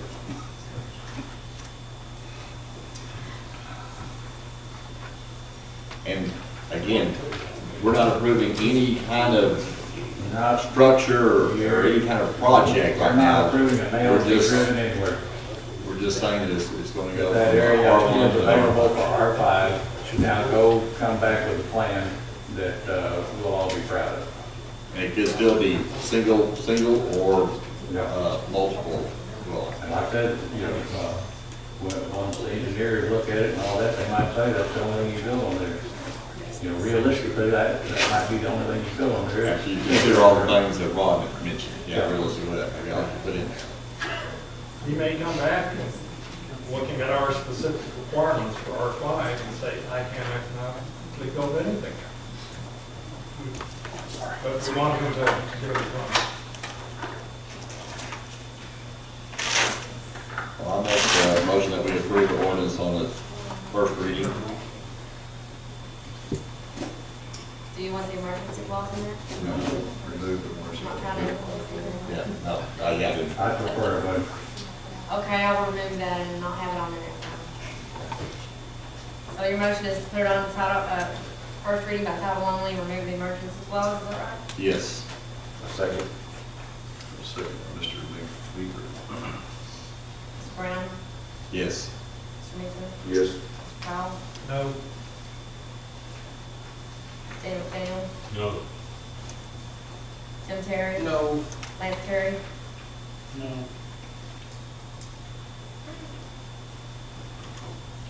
Well, it fails.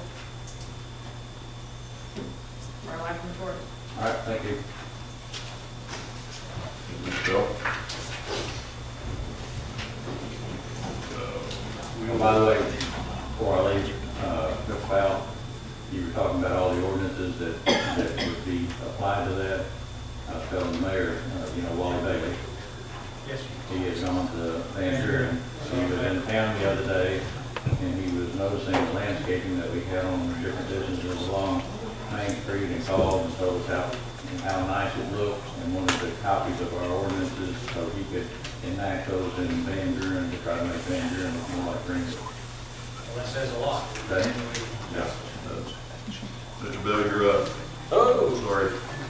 On number 4, establishing standards for small wireless.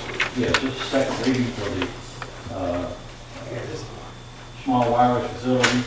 You have a copy of the ordinance and also the sample of the application and other documents that go along with it. these, again, this ordinance is a mirror of Fort Smith that they passed, and it's now law in Fort Smith.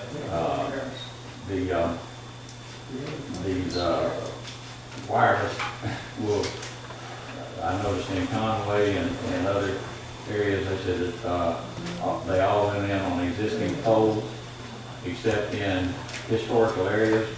And this addresses that if you got a historical area and they have the decorative poles, then they have to match those.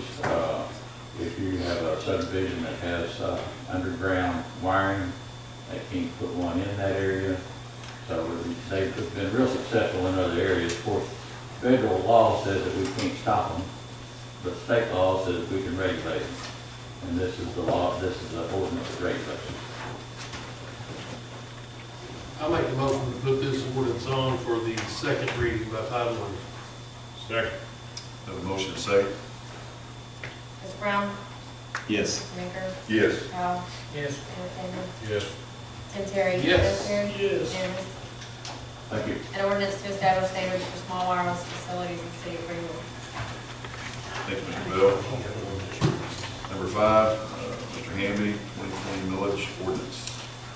This is an ordinance we pass every October. Usually remind our cities to Charlotte and we just need to pass this to make sure that we continue to get our village. We need to do this as a emergency. I'll make a motion to put the second. Have a motion and second? What was your motion, Mr. Powell? Mr. Brown? Yes. Mr. Baker? Yes. Mr. Powell? Yes. Mr. McDaniel? Yes. Tim Terry? Yes. Ms. Terry? Yes. I make a motion we waive. Hold on a second. Gotta read it. That's unanimous.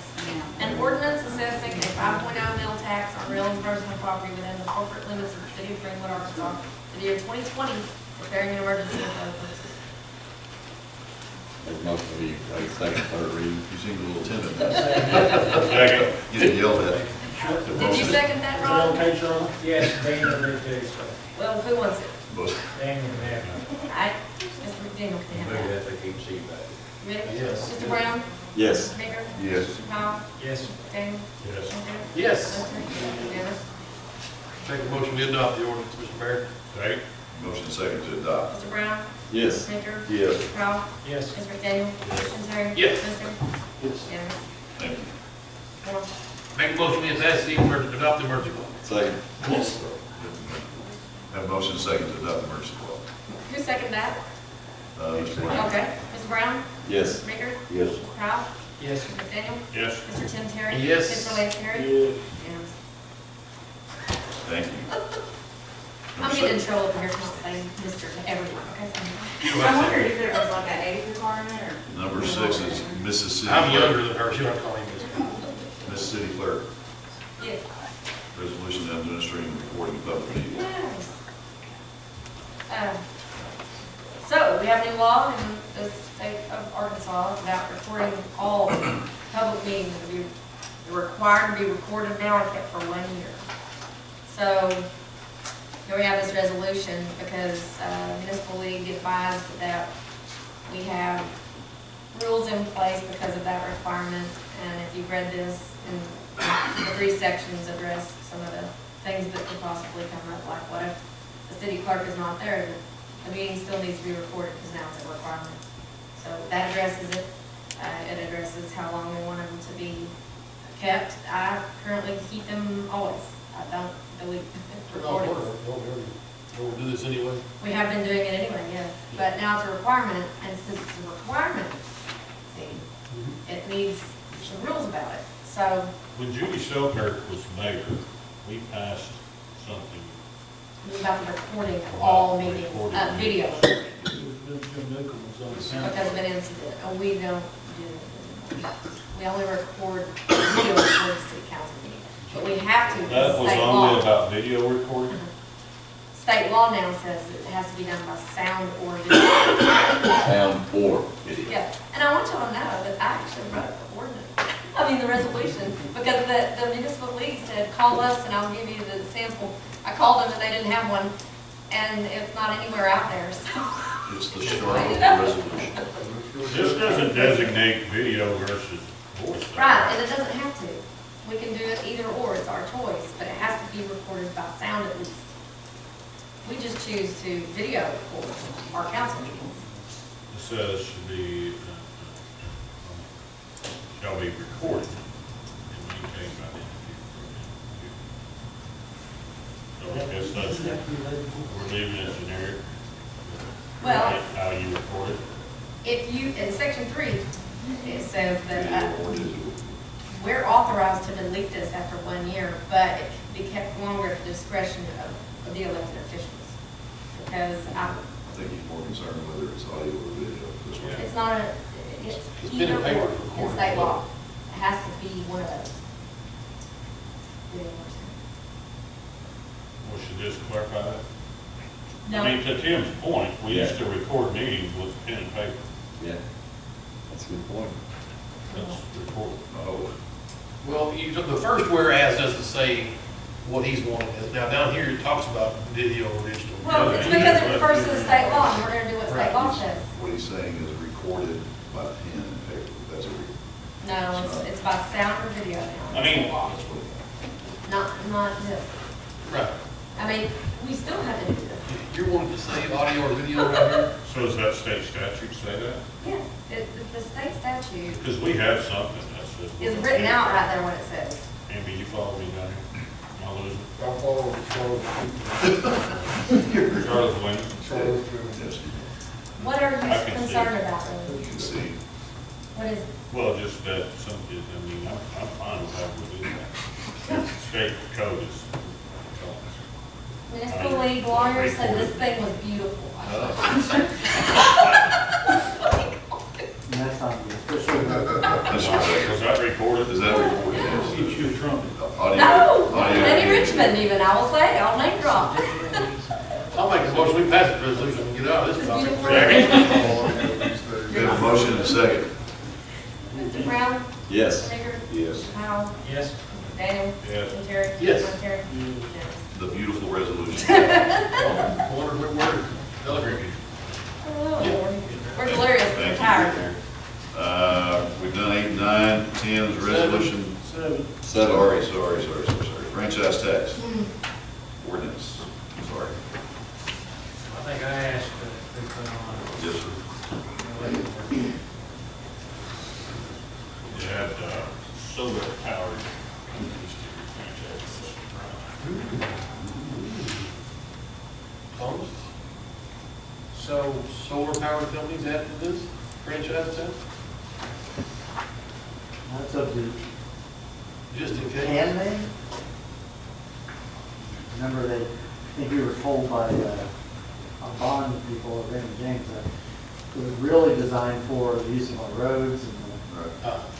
so they're not wireless or things like that. Geez, our dog kennel area. so the conversation was about our own About your own. You were looking for water sewer. water sewer. And So if we look at the,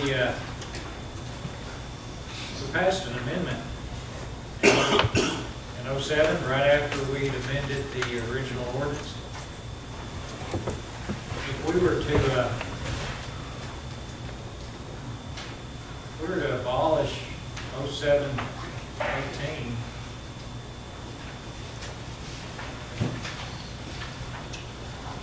that would mean water and sewer would pay a franchise fee. Was it specifically excluded then? Because that 07-18 excludes us.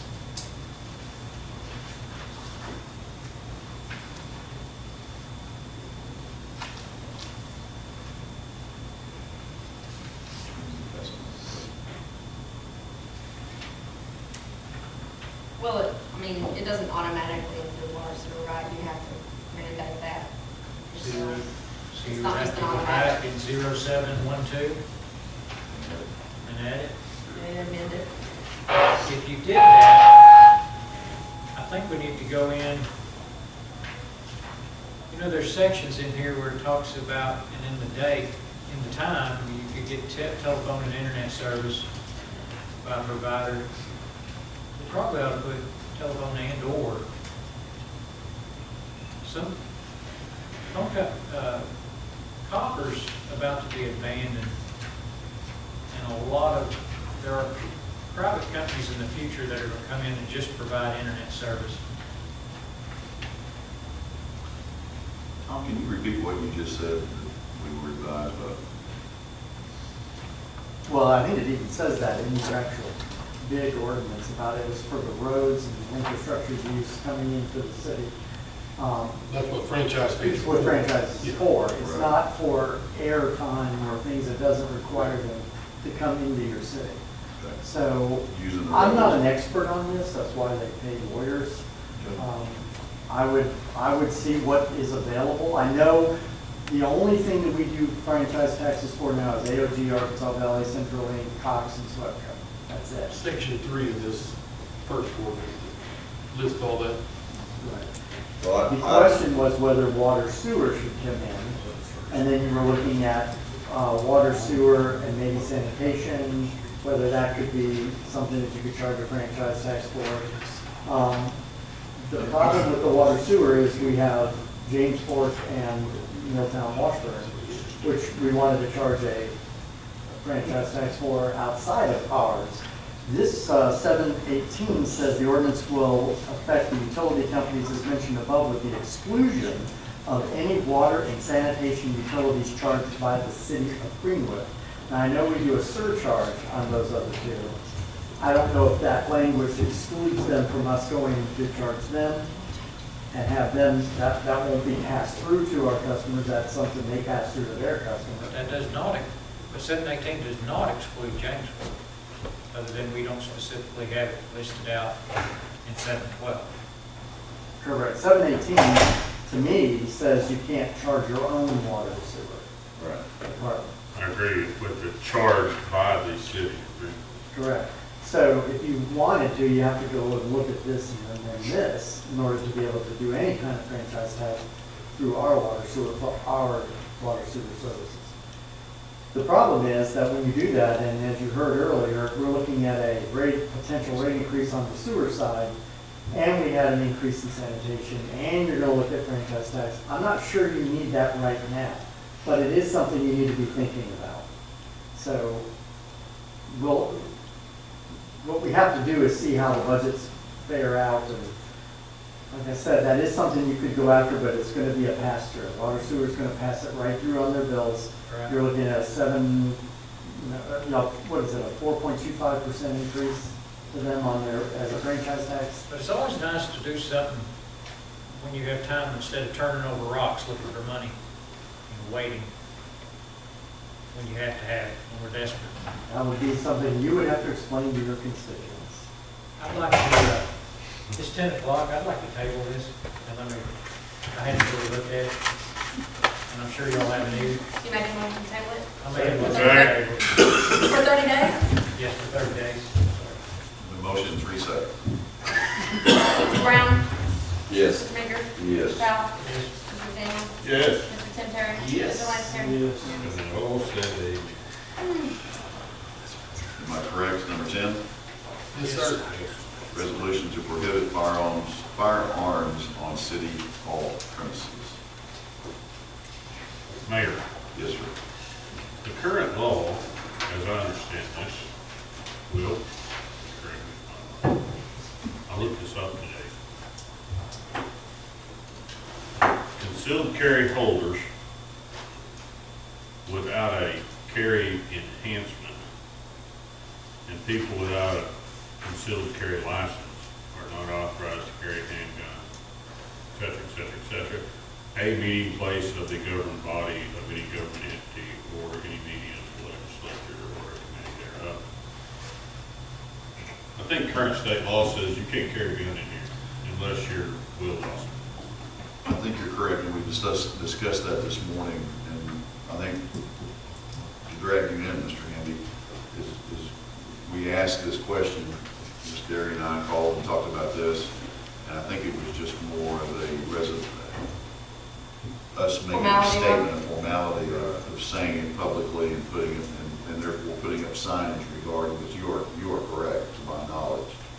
So we're not increasing the law, we're just saying, here's what we know about it, and we're having a resolution on hand to. So how effective is When it? you say premises, what do you mean even the parking lot? That's what it says in there. Well, Yes, but it also allows the chief and/or myself, I think, to issue I'm just, well, I guess what I'm trying to say is if you got, somebody's parked a car out there, they've got their handgun in the car, or they've got their rifle in the car, we're going, In section 4, it talks about that. what's it say? in their vehicle. They may possess something for unloaded property case. it's this law It's unloaded. that I just referenced says they can be in your In locked vehicle. but not on you. Like sitting in your car on you, you put them up inside your vehicle. On the premises. Give that back. I I can think we're just see getting inside into- the building, but outside, that's kind of like. In the parking lot, City Hall lot. To me, if it's already a state law, I don't really know why we need to, reiterate. I mean, you can't carry a gun in the What size? Well, that's how this began. any state law. So, I mean, but there again, what is the definition of a dangerous weapon? Yeah. Is that, is Golf pink club. It pen? says it in there Yeah, that, really. in this definition, it includes offensive Stewart. weapons or firearms that can inflict Oh, injury or Stewart. death. No. Now, I mean- let's go back to what I think we're trying to establish here. If you're talking about just for signage purposes, y'all can put signage up right now, even with the concealed carry laws, correct? Yeah. No, I mean, I would think so. Well, this is what the city attorney said this to is do. what our attorney. well, I understand We're that. arguing with you down here. We're arguing with it. Attorney. Attorney, they're arguing. I mean, I don't have a problem either way. We just had a general discussion, and I thought it would be a good idea to, if there was an issue that we could refer to something, because I think there has been some fearful of some issues that might develop, and so we were just trying to get something in writing that they say, show me where that says that. You correct. Here's my take on that type of thing. It don't matter how many signs you put up, how many things you do. If they're gonna do something, they're gonna do it regardless. Because a firearm is a worthless piece of cold steel unless it gets in the wrong hands of the wrong person. Because I'm a very, very avid gun person. I'm second in the rights, I can promise you. So I'm telling you, that gun is completely worthless until it gets in the wrong hands. And when you can put up 700 signs out there, Chief Dawson can be standing in the parking lot with every cop he's got, if somebody's gonna do something bad, they're gonna do it. So that's my 2 cents on it. I agree. Second. so as far as. Well, I don't disagree. I agree with that also. I just think I think it's just wise for the city. I think it's wise for this building, this particular building, to have a sign up. And I agree. Oh, yeah, that's fine, that's fine. I mean, I'm just saying, So I guess this was just giving me a more feel better, go ahead and get your sign up. But if council's good with us putting a sign up without a resolution, I'm good. yeah, I mean, you can put a sign, one of those little And guns with a slash through it. I, I mean, if the state law says you can't bring them in, then you ought to be able to put a sign up. okay. Just save us a little something in our book. Okay. All right, that is, moving on then, thank you. Number 11, resolution to authorize purchase of brush cutter attachment for street department. Mr., Anyways, what are we doing? I'm sorry, We that's it. died for lack of action. Action, now there you go. Mr. Goodwin, our street director, is out with commission due to surgery, so I have been visiting with Mr. Goodwin, along with Chad, who is in command over there, who does not like to speak in public or come to public meetings under any circumstances, although we did it for 6 months, and I thought it was going to kill him while he was the interim director. But I personally, not personally, but we are waging war on drainage issues in this city. We understand we have an ordinance that refers to property owners maintaining their own drainage easements, and that, all of that, and I'll just go on record as saying that works sometimes, and a lot of times it does not, because I'm not, for one, anxious to go to the 95-year-old lady's house and knock on her door and say, you've got to clean that drainage. Now, the city is required to keep them free of debris. All that being said, our drainage easements all over our city are in horrible condition, grown up, overgrown. Should residents been taking care of some of it? Yes, but I've also said, were saying that some of the things that we've done with those drainage easements, such as placing riprap in them, which is good for, it needs riprap, but we've made them unmanageable for a resident. So, truly, waging war on them and trying to get a lot of these things cleaned up. A lot of them are in subdivisions that we cannot even get to due to poor planning way back when. Not shifting the blame anywhere, but we've got to do a better job of doing that too as we plan these subdivisions and all that stuff. And I know Sonny works hard on that, trying to make sure we can get in there. But anyway, before you, I don't know if you have this. We are not, the street department is not asking for any new money. They're asking to move money that they have to purchase this brush cutter heavy duty, which attaches to, currently would attach to, go ahead. I was going to just say, the reason this is in front of you is because you have a resolution that says that any unbudgeted item greater than $5,000, regardless of how it's to be, whether it's in the budget or not, room for it, you need to approve. Yeah. This is an unbudgeted item that's greater than $5,000, but it is budget neutral. There is money in the street drainage budget to accommodate this. This piece of attachment would be allow the cat excavator to get in there and actually do the work without getting stuck in the mud, as was happened in the past. It is something that they need in order to effectively do a lot of the culverts and drainage ditches in the city that a truck that has an arm would not be able to do. It's $8,000. They did get two bids. One was from Hug Hall, which was much greater than that price, and it wasn't even as big of a deck. So the $8,186 is something that would attach to the excavator that they currently have. It would allow them to go low in the ditches without having to get down there with manpower.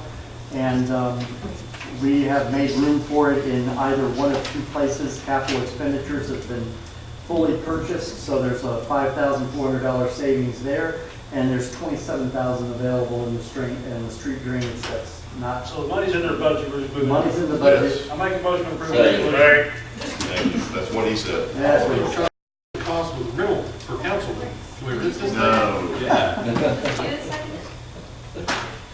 Mr. Okay. Brown? Yes. No, go Mr. ahead. Baker? Yes. Mr. Powell? Yes. Mr. McDaniel? Yes. And Terry? Yes. And Terry? Yes. Unanimous? Thank you very much. Yeah. Made Dennis's night. Last item on the agenda, number 12, is resolution amending personnel policy handbook. I came to you, I don't know, a couple months ago with some discussion about some of the things that we thought. When I say we, I include all department heads on discussing and interjecting into handbook material, because indeed they are the ones that are directly over their personnel. So you have before you, I think, if you can tell what is highlighted, yeah, it should be highlighted on your pieces or your sections there. We don't have the whole book in your hand, but we Those are the excerpts, yeah, there you go. ones that are being changed. Highlight, and the highlights are added language, and the strikeouts are, of course, the ones that are removed. And we did this as a committee. Yes, all department heads met. I believe we decided, we meet every month, every Monday morning of council meetings, and then I added a second meeting every 2 weeks from that. So however long that took to get this, I think we met 4 or 5 times. Period, 4 or 5 months to get this worked through. In this meeting was the said HR director in that meeting? Yes, Who is that? that would be Danielle.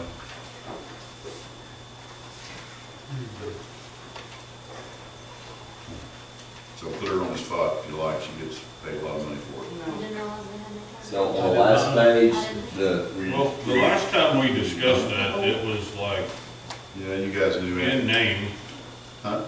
we said something, in name only, in title, in whatever.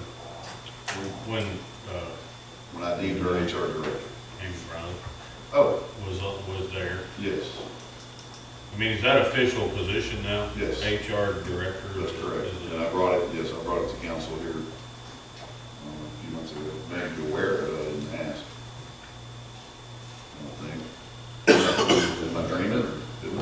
that was gonna be the Council's HR. administrator, I guess, decision is not changing salary. Yeah, no change in salary. She gotta go on strike. On page 7, did we just gonna go to Mercy, or not, Sparks is? It changed, It yeah. changed, yes. Or Baptist. Right, but I mean, it doesn't say, it didn't change that to Baptist, it just said it's out. Sparks Regional. Yeah, the company changed, right? Yeah, we're just using Mercy. Just using Mercy, okay. It's just closer and It's more all- convenient, and that's just, Need it updated, yeah. that part. Next post has some testing.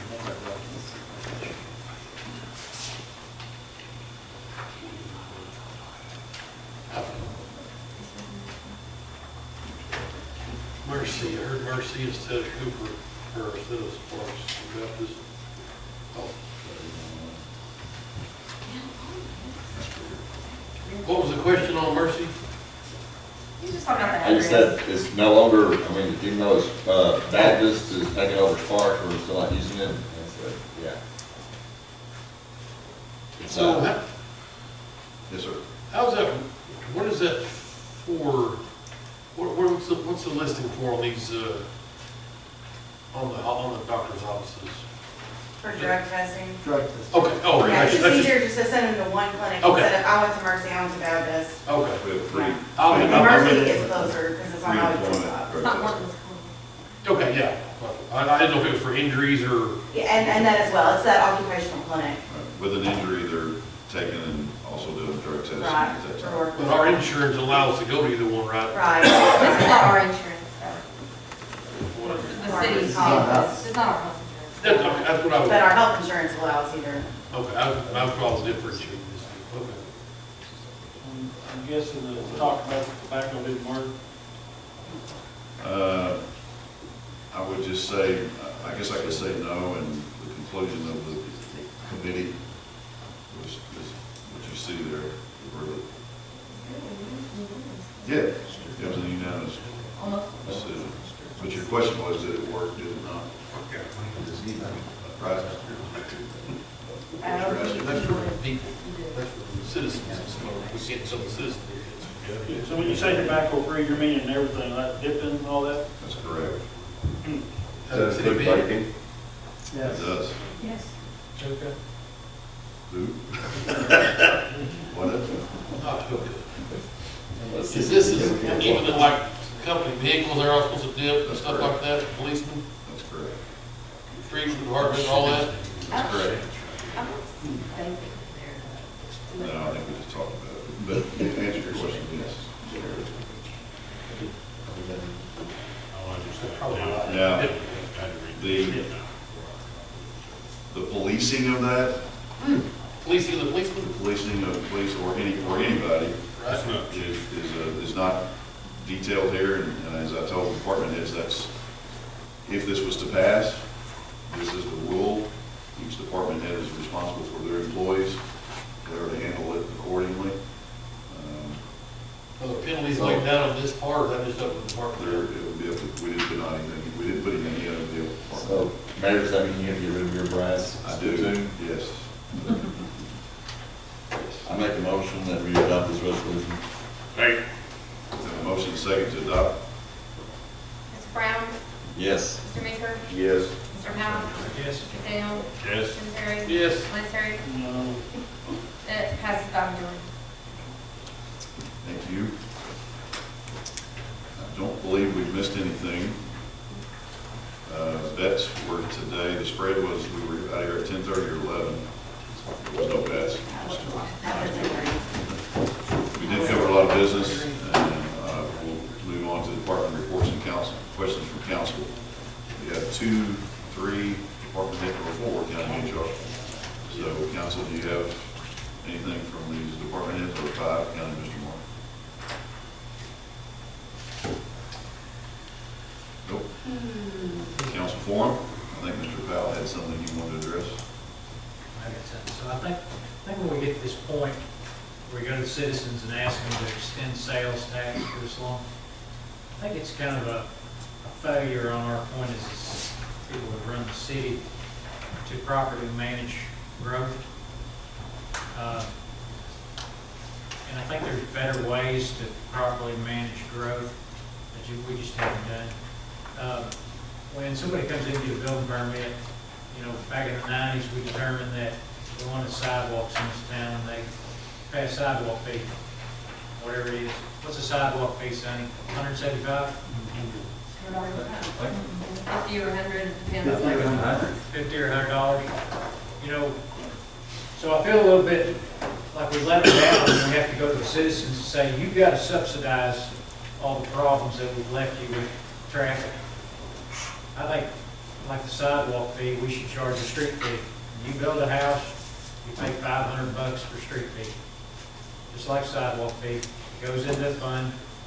It's used to repair and fix streets, add widen streets, pave streets. Every time somebody moves in here, it puts an impact on everybody else. And if y'all are okay with it, I'm gonna pull up the sidewalk ordinance from the mid-90s, and I'm gonna scratch out sidewalk and put street on there, and assign a figure, and just put it on for first reading and see where it goes. So do you think a street fee would be more palatable than just an impact fee? Isn't that what we It is pay an taxes impact for? Well, yeah, I'm just saying, that's kind of what's more used, I guess, in neighboring cities or whatever, you know, or whatever they say, impact fees. You know, And how will that impact, I mean, why would you charge somebody more to move here? Why would you charge them more to move here? Yeah, I mean, that's Because when not somebody comes economic in, development. They put an impact, for instance, and I've been waiting to do it after we build like Station 3. When you move into the city limits of Greenwood, you move into a protection zone. We pay for that protection zone. If you've lived here for 20 years, you've been paying for it. If you move outside that protection zone and you build a house, it raises the ISO. That means all of our house insurance has a possibility of going up. And we've got to pay for that guy that maybe wants to add that 1,000 house development outside of town, because our ISO could go up. When people build out there on the other side of these bridges, it adds traffic to the streets, and that adds an impact. Somebody's got to pay for that. Somebody's got to pay to fix it. We're That's going to what have a we pay question on. taxes for. That's what we pay taxes for. Exactly, and you shouldn't have to pay more taxes just because we allow someone to build 1,000 houses. But they shouldn't have to pay $500 or $100 more just because they're moving to Greenwood and pay for our Then we'll have street. people not want to move here, wouldn't we? That's not economic You development have at to, all. I agree with what Rod's saying, but I think, Rod, that we need to look at it across the board of what impacts are. I mean, I think if you look at Sean Lynn's development, for example, I mean, It's no longer shovel. okay, well, who are, Greg Snorri. yeah.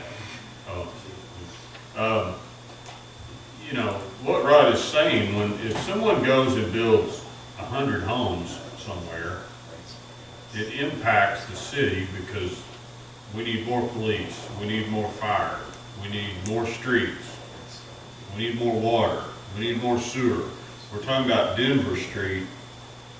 We can't build anymore because there's no capacity to handle the sewer out But there. wouldn't all those people? But when all of those homes got built out there, when Clements built all those homes on Denver Street, there was no impact fee to that. We tied onto it and tapped out the sewer system. Now, the citizens that live here now are gonna have to pay the bill to build the sewer system to fix that, because the developer did fix that when he built it. I mean, it's like Deerwood, so many times have we fixed something out there? It's, But the more people that move in, that's more tax money that they're paying in the town. Not right? necessarily, Pay for because- everything? What tax money? Danielle, what tax money? All the tax money that we pay. Oh, okay, Right, I mean, list it out. do you not want your city to grow? I mean, So, you're gonna have to sure you build do. infrastructure. We get And you're gonna paid, have to build, you're gonna have to have more people move into the town. we get paid Why two would you- ways. We get paid off of per capita bodies every 10 years, correct? So here next year, everybody that moves in for the next 9 years, we won't get paid for them for another 10 years. And sometimes towns can grow very quickly. and ours has. We also get payment from sales tax. We don't get property tax like the school. Property tax is nothing to us. Your two salaries are paid off of sales tax revenue and then per capita that we get every 10 years. So we're always behind in a high growth. Who knows how we may grow in the next 10 years. But we know that we're not going to get paid for all these bodies for the next 9 years. Do other towns do that? You bet. Sure. If somebody goes out and says, I'm gonna go out on the edge of town and I'm gonna build 250 homes, maybe that's exaggeration. Say it's 100 homes, whatever. I don't know how many homes in an average neighborhood. Like Aussie Louise Park is out here, right? We need to say, okay, if you're gonna go build 100 homes, here's what you gotta do for streets, for sidewalks, for neighborhood parks that impact our police and fire departments. Because if that's outside that circle of where this fire department coverage is, now Stewart's got dwellings outside of his circle. Then somebody out in that neighborhood says, we want a neighborhood park like they got over there. Well, should we pay for the neighborhood park? Or should that developer, when he develops that land, we should say, you have to give us this piece of land. They're called impact fees. As an impact, yeah. But in the development of that property, we should say, well, then you have to designate us this piece of land, because that's gonna be a neighborhood park. We do have that. But we have And that you're- now. and We that's have part of the pieces whole, of that. yeah, we've got pieces and parts, and that's why I say, Yeah. Rod, I wouldn't just. The only thing that I would be concerned of is pricing ourselves out if people can't move, being able to move here. And that's just a cautionary. All right. I don't think that you price yourself out because No, I don't know the price. and the other cities that had impact fees, I mean, they're growing and Right. and people are drawn to them because of the things that they provide. You can't know if you're pricing it out until We're you know talking price. about managing growth. I agree. Now, half of your council, now, part of the comments coming from people who are just making money off the government. Half of your council makes money off of things happening, and they work. Daniel sells garbage. Well, I'm sure these people don't work too. They work. We work too. That's a I bad may have misspoke. That's not a good. Work, I'm just saying, you're being Keep employed by the me government. and Lance out of That this. means your income comes solely from the government Right. work, rather than a These hands-on guys come from growth. infrastructure type. Half of your council is involved in construction. We make our money off of growth. I'm saying, What is our growth right now? I mean, it's not anywhere near what it used to be. it is not what it used to be, but I think it will be. Fort Smith's running out of areas. We are going to get hit. But we have paid for years for the growth boom Catch up. of the town. That was, we're gonna build as many houses as fast as we can build them in all these neighborhoods, and we have paid for it for years. So like, It's like what you're saying though, it's best to put something in place before there's a need. Yeah. Otherwise, people say, oh, well, boy, you're just penalizing me. You know, if it's getting existence and then 2 years down the road, you know, we say, oh, all of a sudden, you know, we're getting 100 homes in there. Well, And we I can't- understand that, I just don't want us to say you can't move here because, or delay people from moving here because we have these impact fees that are so high. I mean, don't we want We're not- people to come here? That's the deal, we've not talked about it. Right, That's right. my only caution, is that we be careful But- how much they are. All right, if you're wanting to build a house, let's say it's $100,000, and you say you have an impact fee of $500, is that really gonna stop you? I would say not. If you already made up your mind that this is where you want to live and stuff, that's not going to stop you. what neighborhood do you live in, Daniel? I just bought a house on Center Street, I back up to the golf course. You back up the golf I course? just moved here. And from where? From outside of town? From Huntington. Okay. Well, You sound pretty happy about it. Yeah, We're sure happy you're here I was. Well, now. I'm happy to be Welcome to here. Warrenton. It doesn't impact you to move here, it Right. impacts you to build here. Right, but I want people to move It here. did not impact, when you moved up to Center Street into an existing house, that impacted no one. because that house is already there. Somebody was already before you using the street, using the sewer, using the water, drainage, that thing. I'm talking about the next guy that comes out there and wants to put in a 600 house subdivision. That's going to impact you. It impacts you because maybe the fire ISO goes up, and your house insurance goes up. It impacts you because you have a longer commute to work because all these cars are on the road. It impacts you because the sewer treatment plant has now gone to capacity and the water treatment plant has gone to capacity. These are impacts that would happen to you where you live. And we need to get out in front of it instead of constantly be chasing our tail. Now, again, half the council's in construction up here. We, benefits from construction. We don't want to stop everything. Because if we stop everything, half the council doesn't make a living. So it's not that. We just need to, we have a fiduciary responsibility to the citizens that we serve. And we need to properly manage the growth.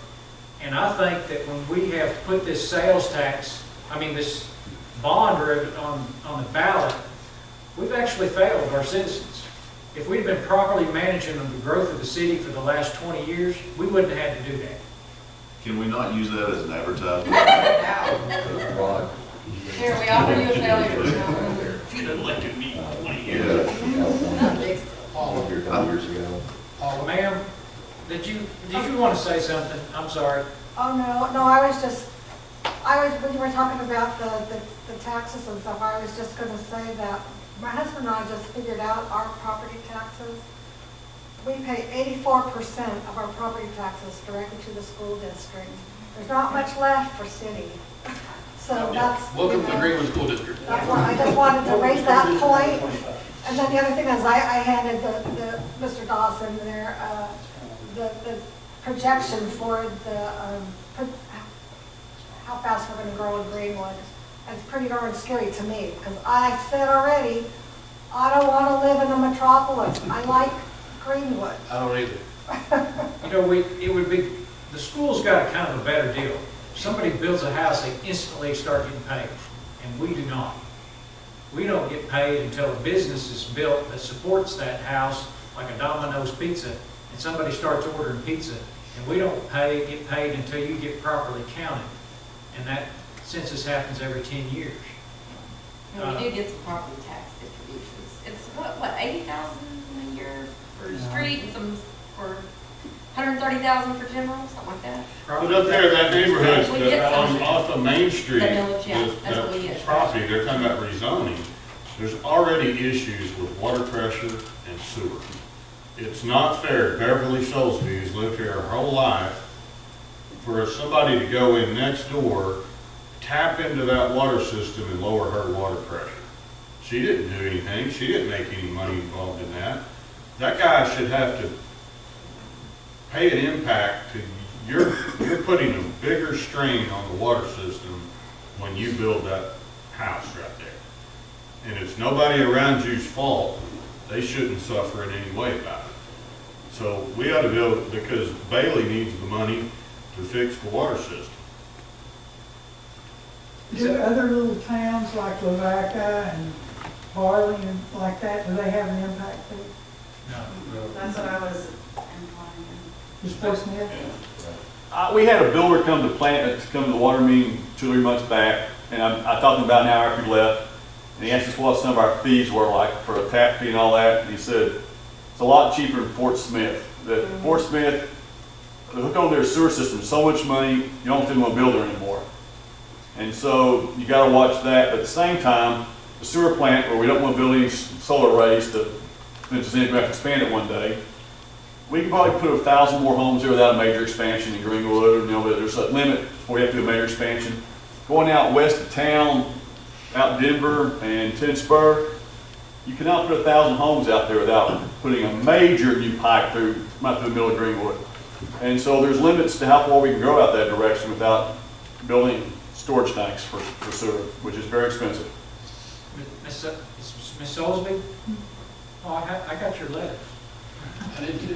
Thank you. Thank you all did. So, these other little towns aren't viable places to put in a large development because they do not have access to sewer and water. They do not have access to infrastructure. Well, I didn't know, and I know Greenwood School is a goal for Greenwood. Yes. That, the thing that's bothering Greenwood right now is the traffic situation. That's killing. I would live on that side of town. That's where I just bought. And what I'm, And it's not because there's not nice places out Right, there. I sit in it I every would day. have to get up an hour earlier to go to work, Yeah. and I'm not a morning person, so that's out for me. how long have you lived here? All my life, 71 years. 71 years. 70 and a half, I was So- 6 months in Southall. So what I'm saying is, if we'd have properly managed that growth, we wouldn't have to have someone who's lived here 71 years go in there and say, I'm gonna raise my sales tax because y'all allowed 1,000 houses to be built over here. But we're asking you to go in and put the burden on yourself. We're not raising it. We're not raising taxes. Well, we are raising it because the police department has been paid off in a You're short not period of raising time. taxes. You're not gonna ever drop that quarter. Be realistic. That quarter's gonna stay because you would need it to fund operations for the police So department. how are we gonna fund operations now? Because it's being used to pay the bond, and what's happening is your franchise taxes are funding it. If you didn't need to use your franchise taxes in general and admin, what you'd be able to use is your franchise taxes to do that road out there. But unfortunately, you can't because it's being absorbed in our budget.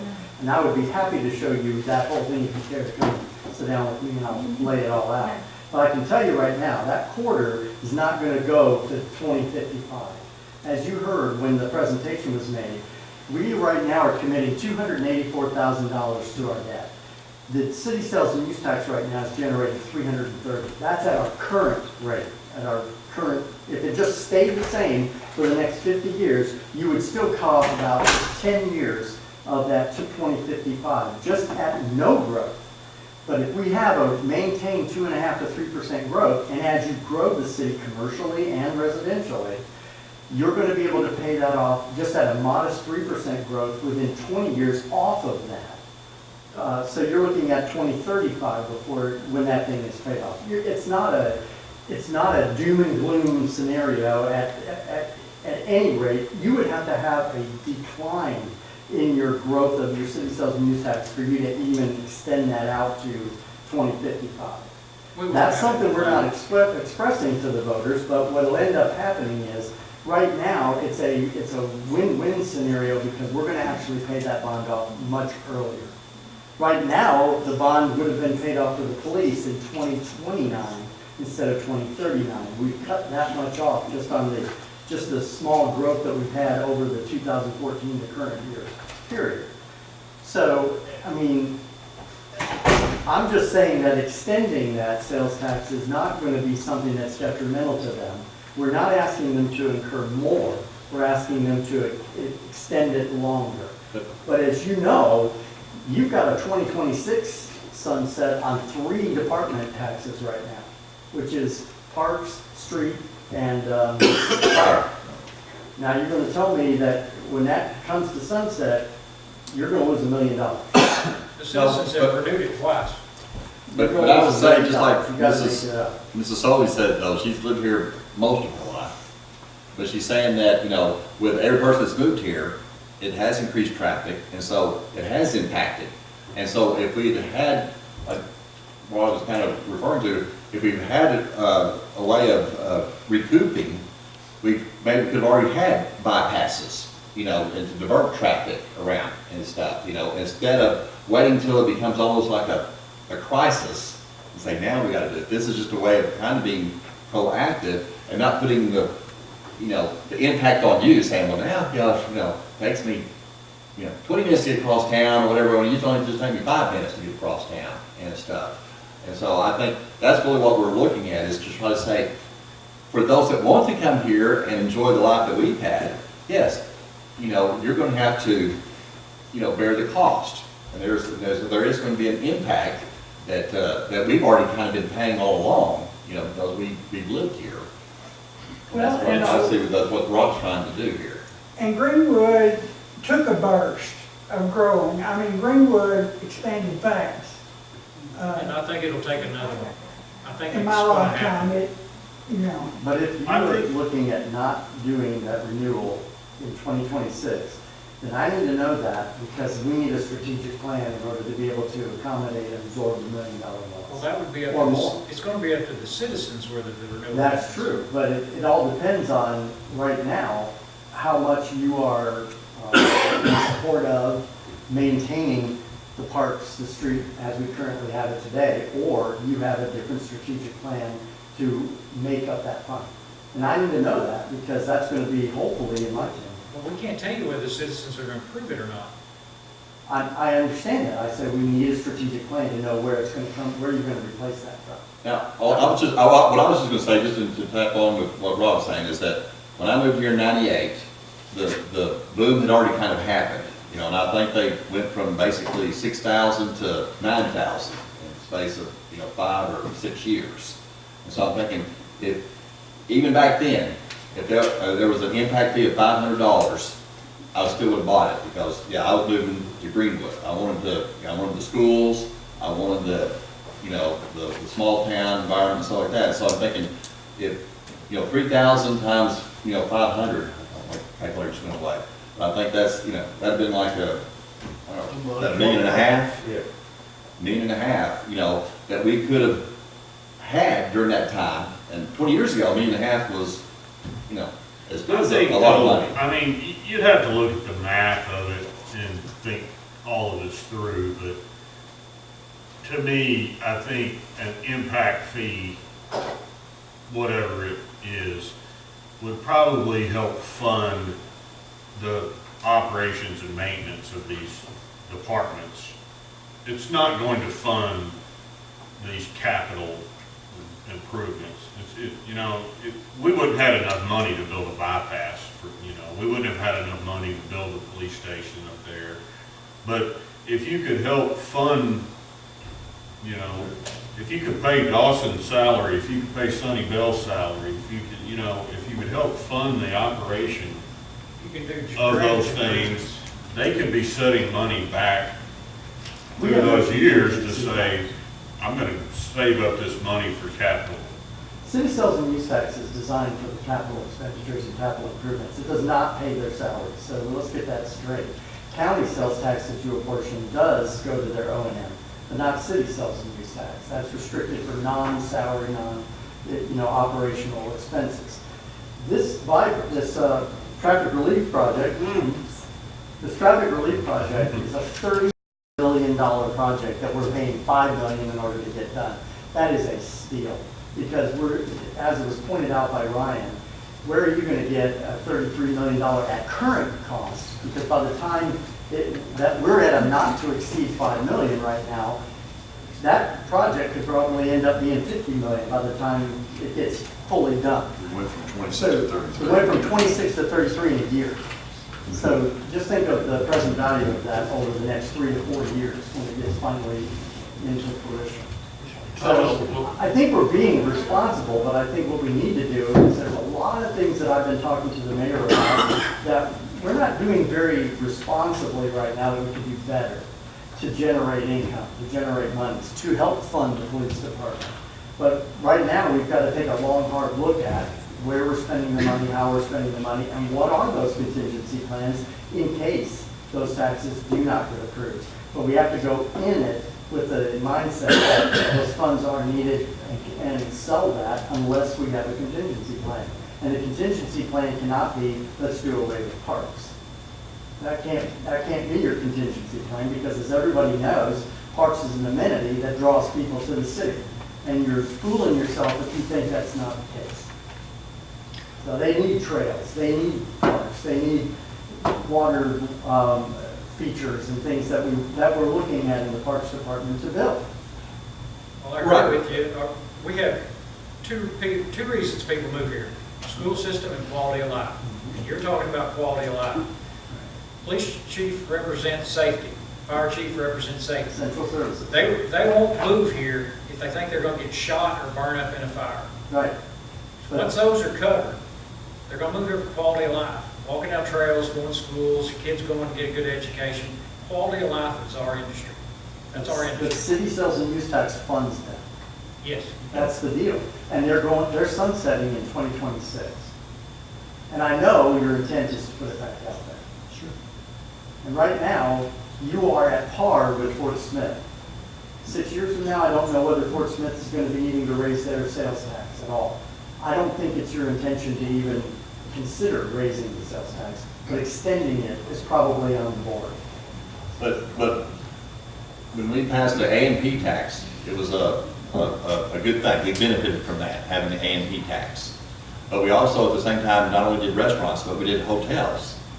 And it was very easy to pass the hotels because there was nobody objecting to that. You know, so, but now if a hotel comes, it's already there. It's a done deal. And so I think that's what he's saying is, before we get that burst, if we already put it in there. Oh, I don't have any objection to that. Yeah, I'd say now That may be wasn't the my time. objection. Now may be the time to put some small impact fees and because I don't know where that large development's coming from. I don't know. I don't have any idea when the next 500, 600 house development's coming, but when they do, it will put an impact on Greenwood, and we need to have some small impact fees in place.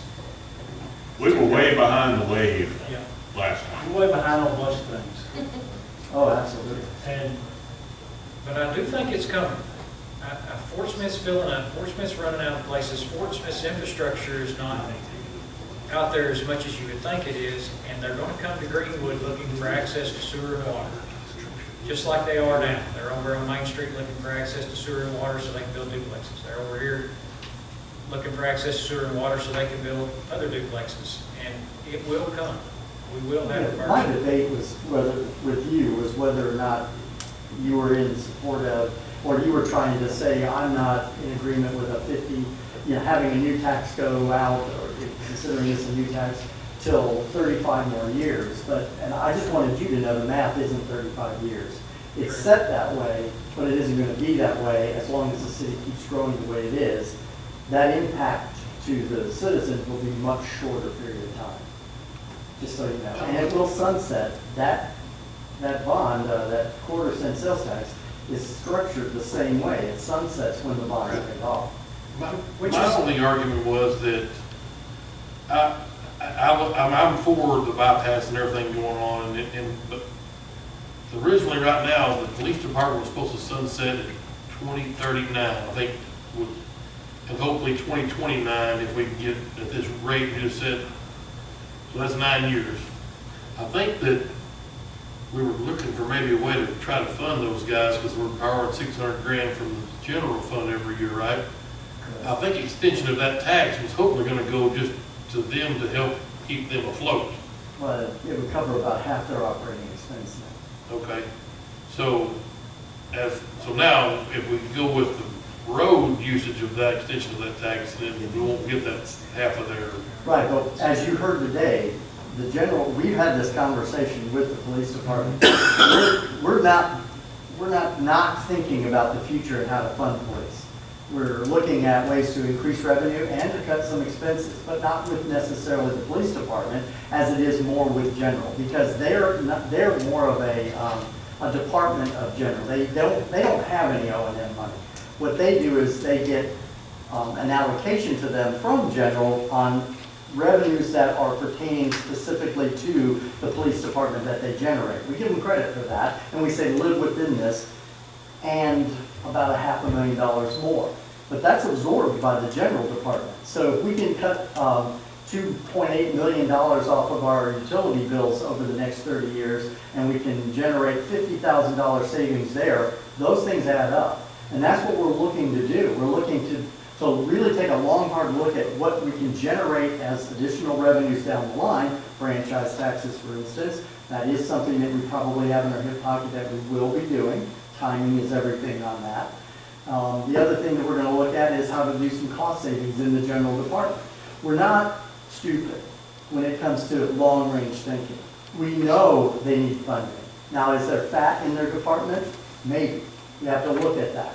They've submitted a budget already. They're the only ones that have submitted a budget. We're going to look at it. We're going to say, are your amount of officers, amount of equipment, amount of capital items necessary, and we're gonna be challenging all departments, not just them. If we can save money in another area, in parks and planning and wherever, they're all on the table. We're gonna be looking at it long and hard. Budget seasons are not gonna be like it used to be. We're gonna be really scrutinizing them.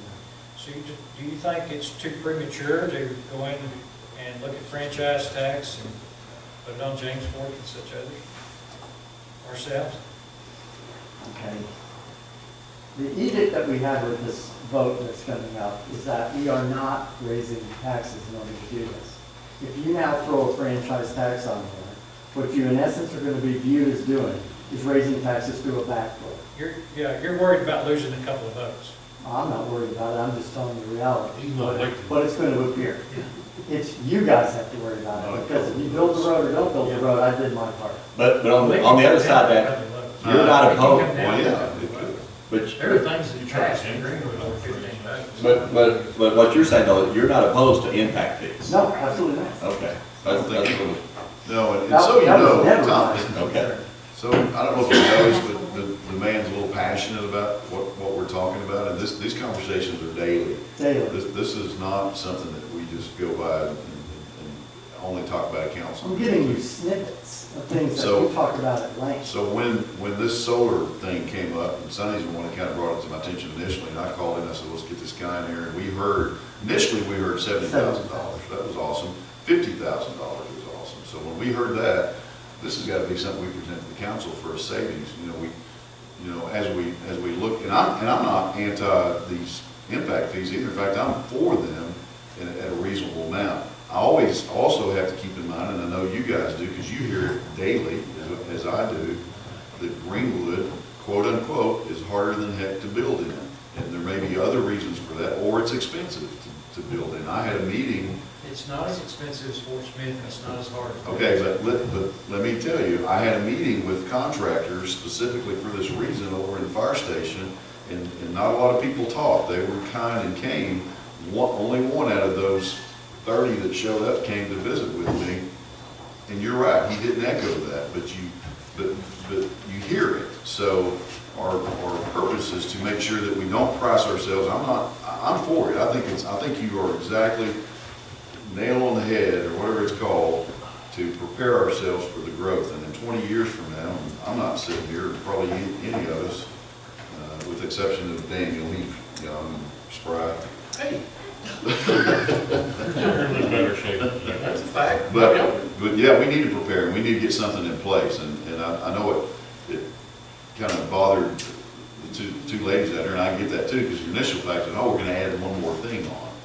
But if it makes sense, and if other cities are doing it, and we're not, because I don't believe for a second, by the way, I just said what I said a while ago to say, those are the things we hear that we're too expensive or we're too hard to work with. That's not true. It's absolutely not true. We bend over backwards. I don't mind if it costs more to live here, because just from where I've been here for 45 years. Well, sometimes you get what you pay for. I mean, so therefore, yeah, exactly. That's exactly right. Yeah, and so I think it's a wise move to do it. I think your initial request was just to put it on the. And Mayor, can I record that? I love that word, you get what you pay for. Yeah, well, you did. Bottom line. Well, or at least you hope you did, right? 9% that you did. I just in a duplex, and I'll build every corner. I don't mind saying that, if that costs me. I agree, but listen, but on that note, Councilman Terry, and I absolutely agree, but what we kind of jump to when we hear duplex, and I don't necessarily want one built, beside my house, but if it happens, it happens, but we kind of take it over, we go a little bit overboard with it sometimes. We assume by one gentleman that wants to put one on Main Street, or 5, or whatever it is, that it's a done deal, and it's not. He's got to go through a whole bunch of hoops and with the planning commission before he can do it. And I understand people being concerned about it. I would be too.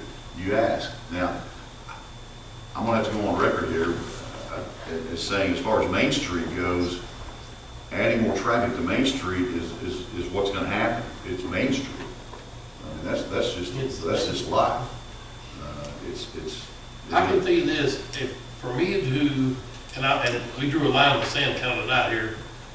I'm gonna need to see plans before I do any more,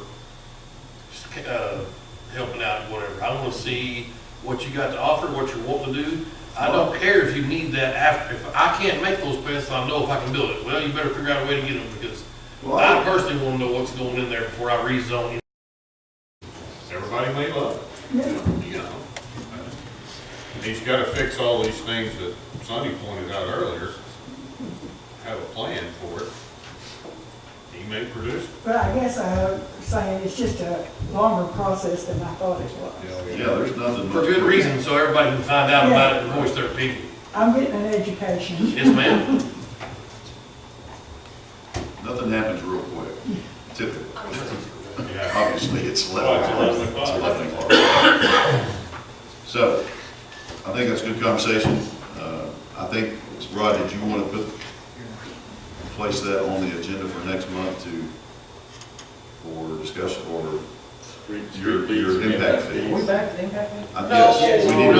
not talking about it. No, I want to know what's something we want to do. For next We don't want to talk about it tonight.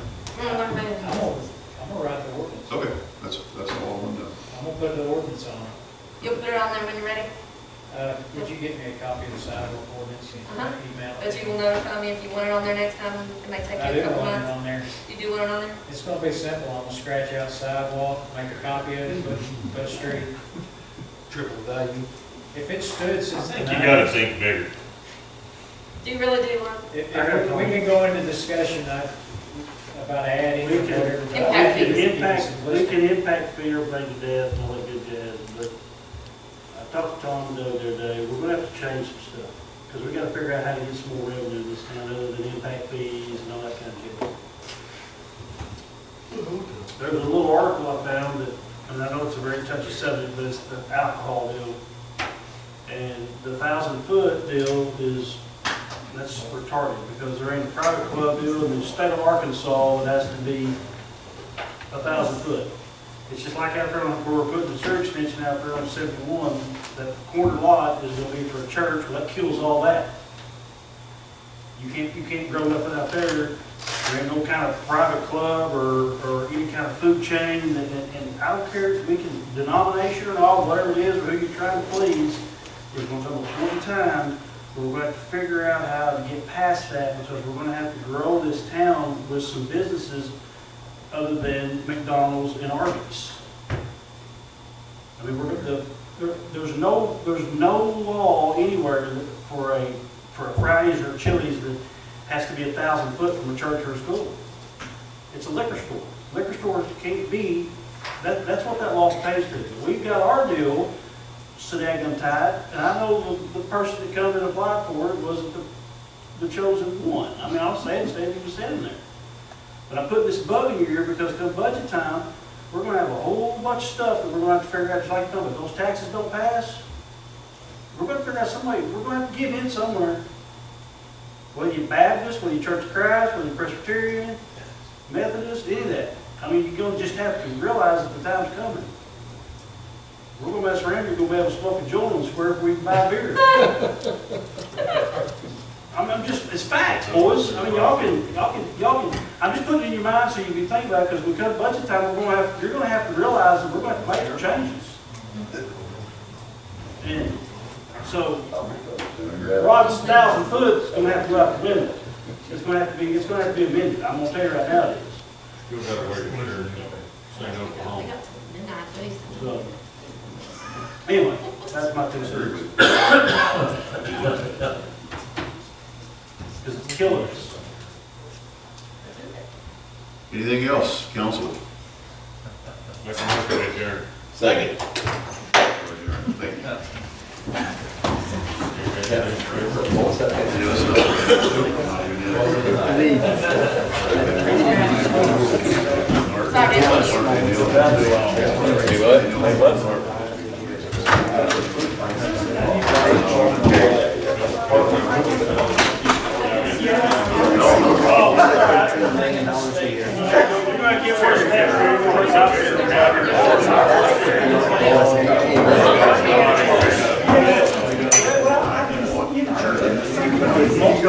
Well,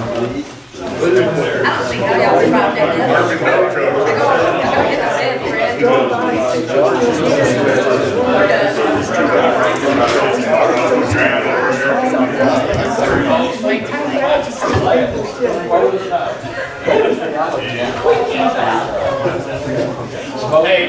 how are you? Been a while.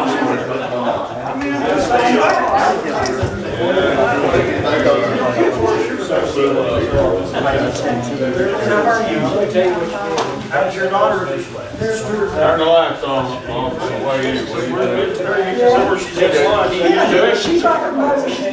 Road traffic. I'm fine.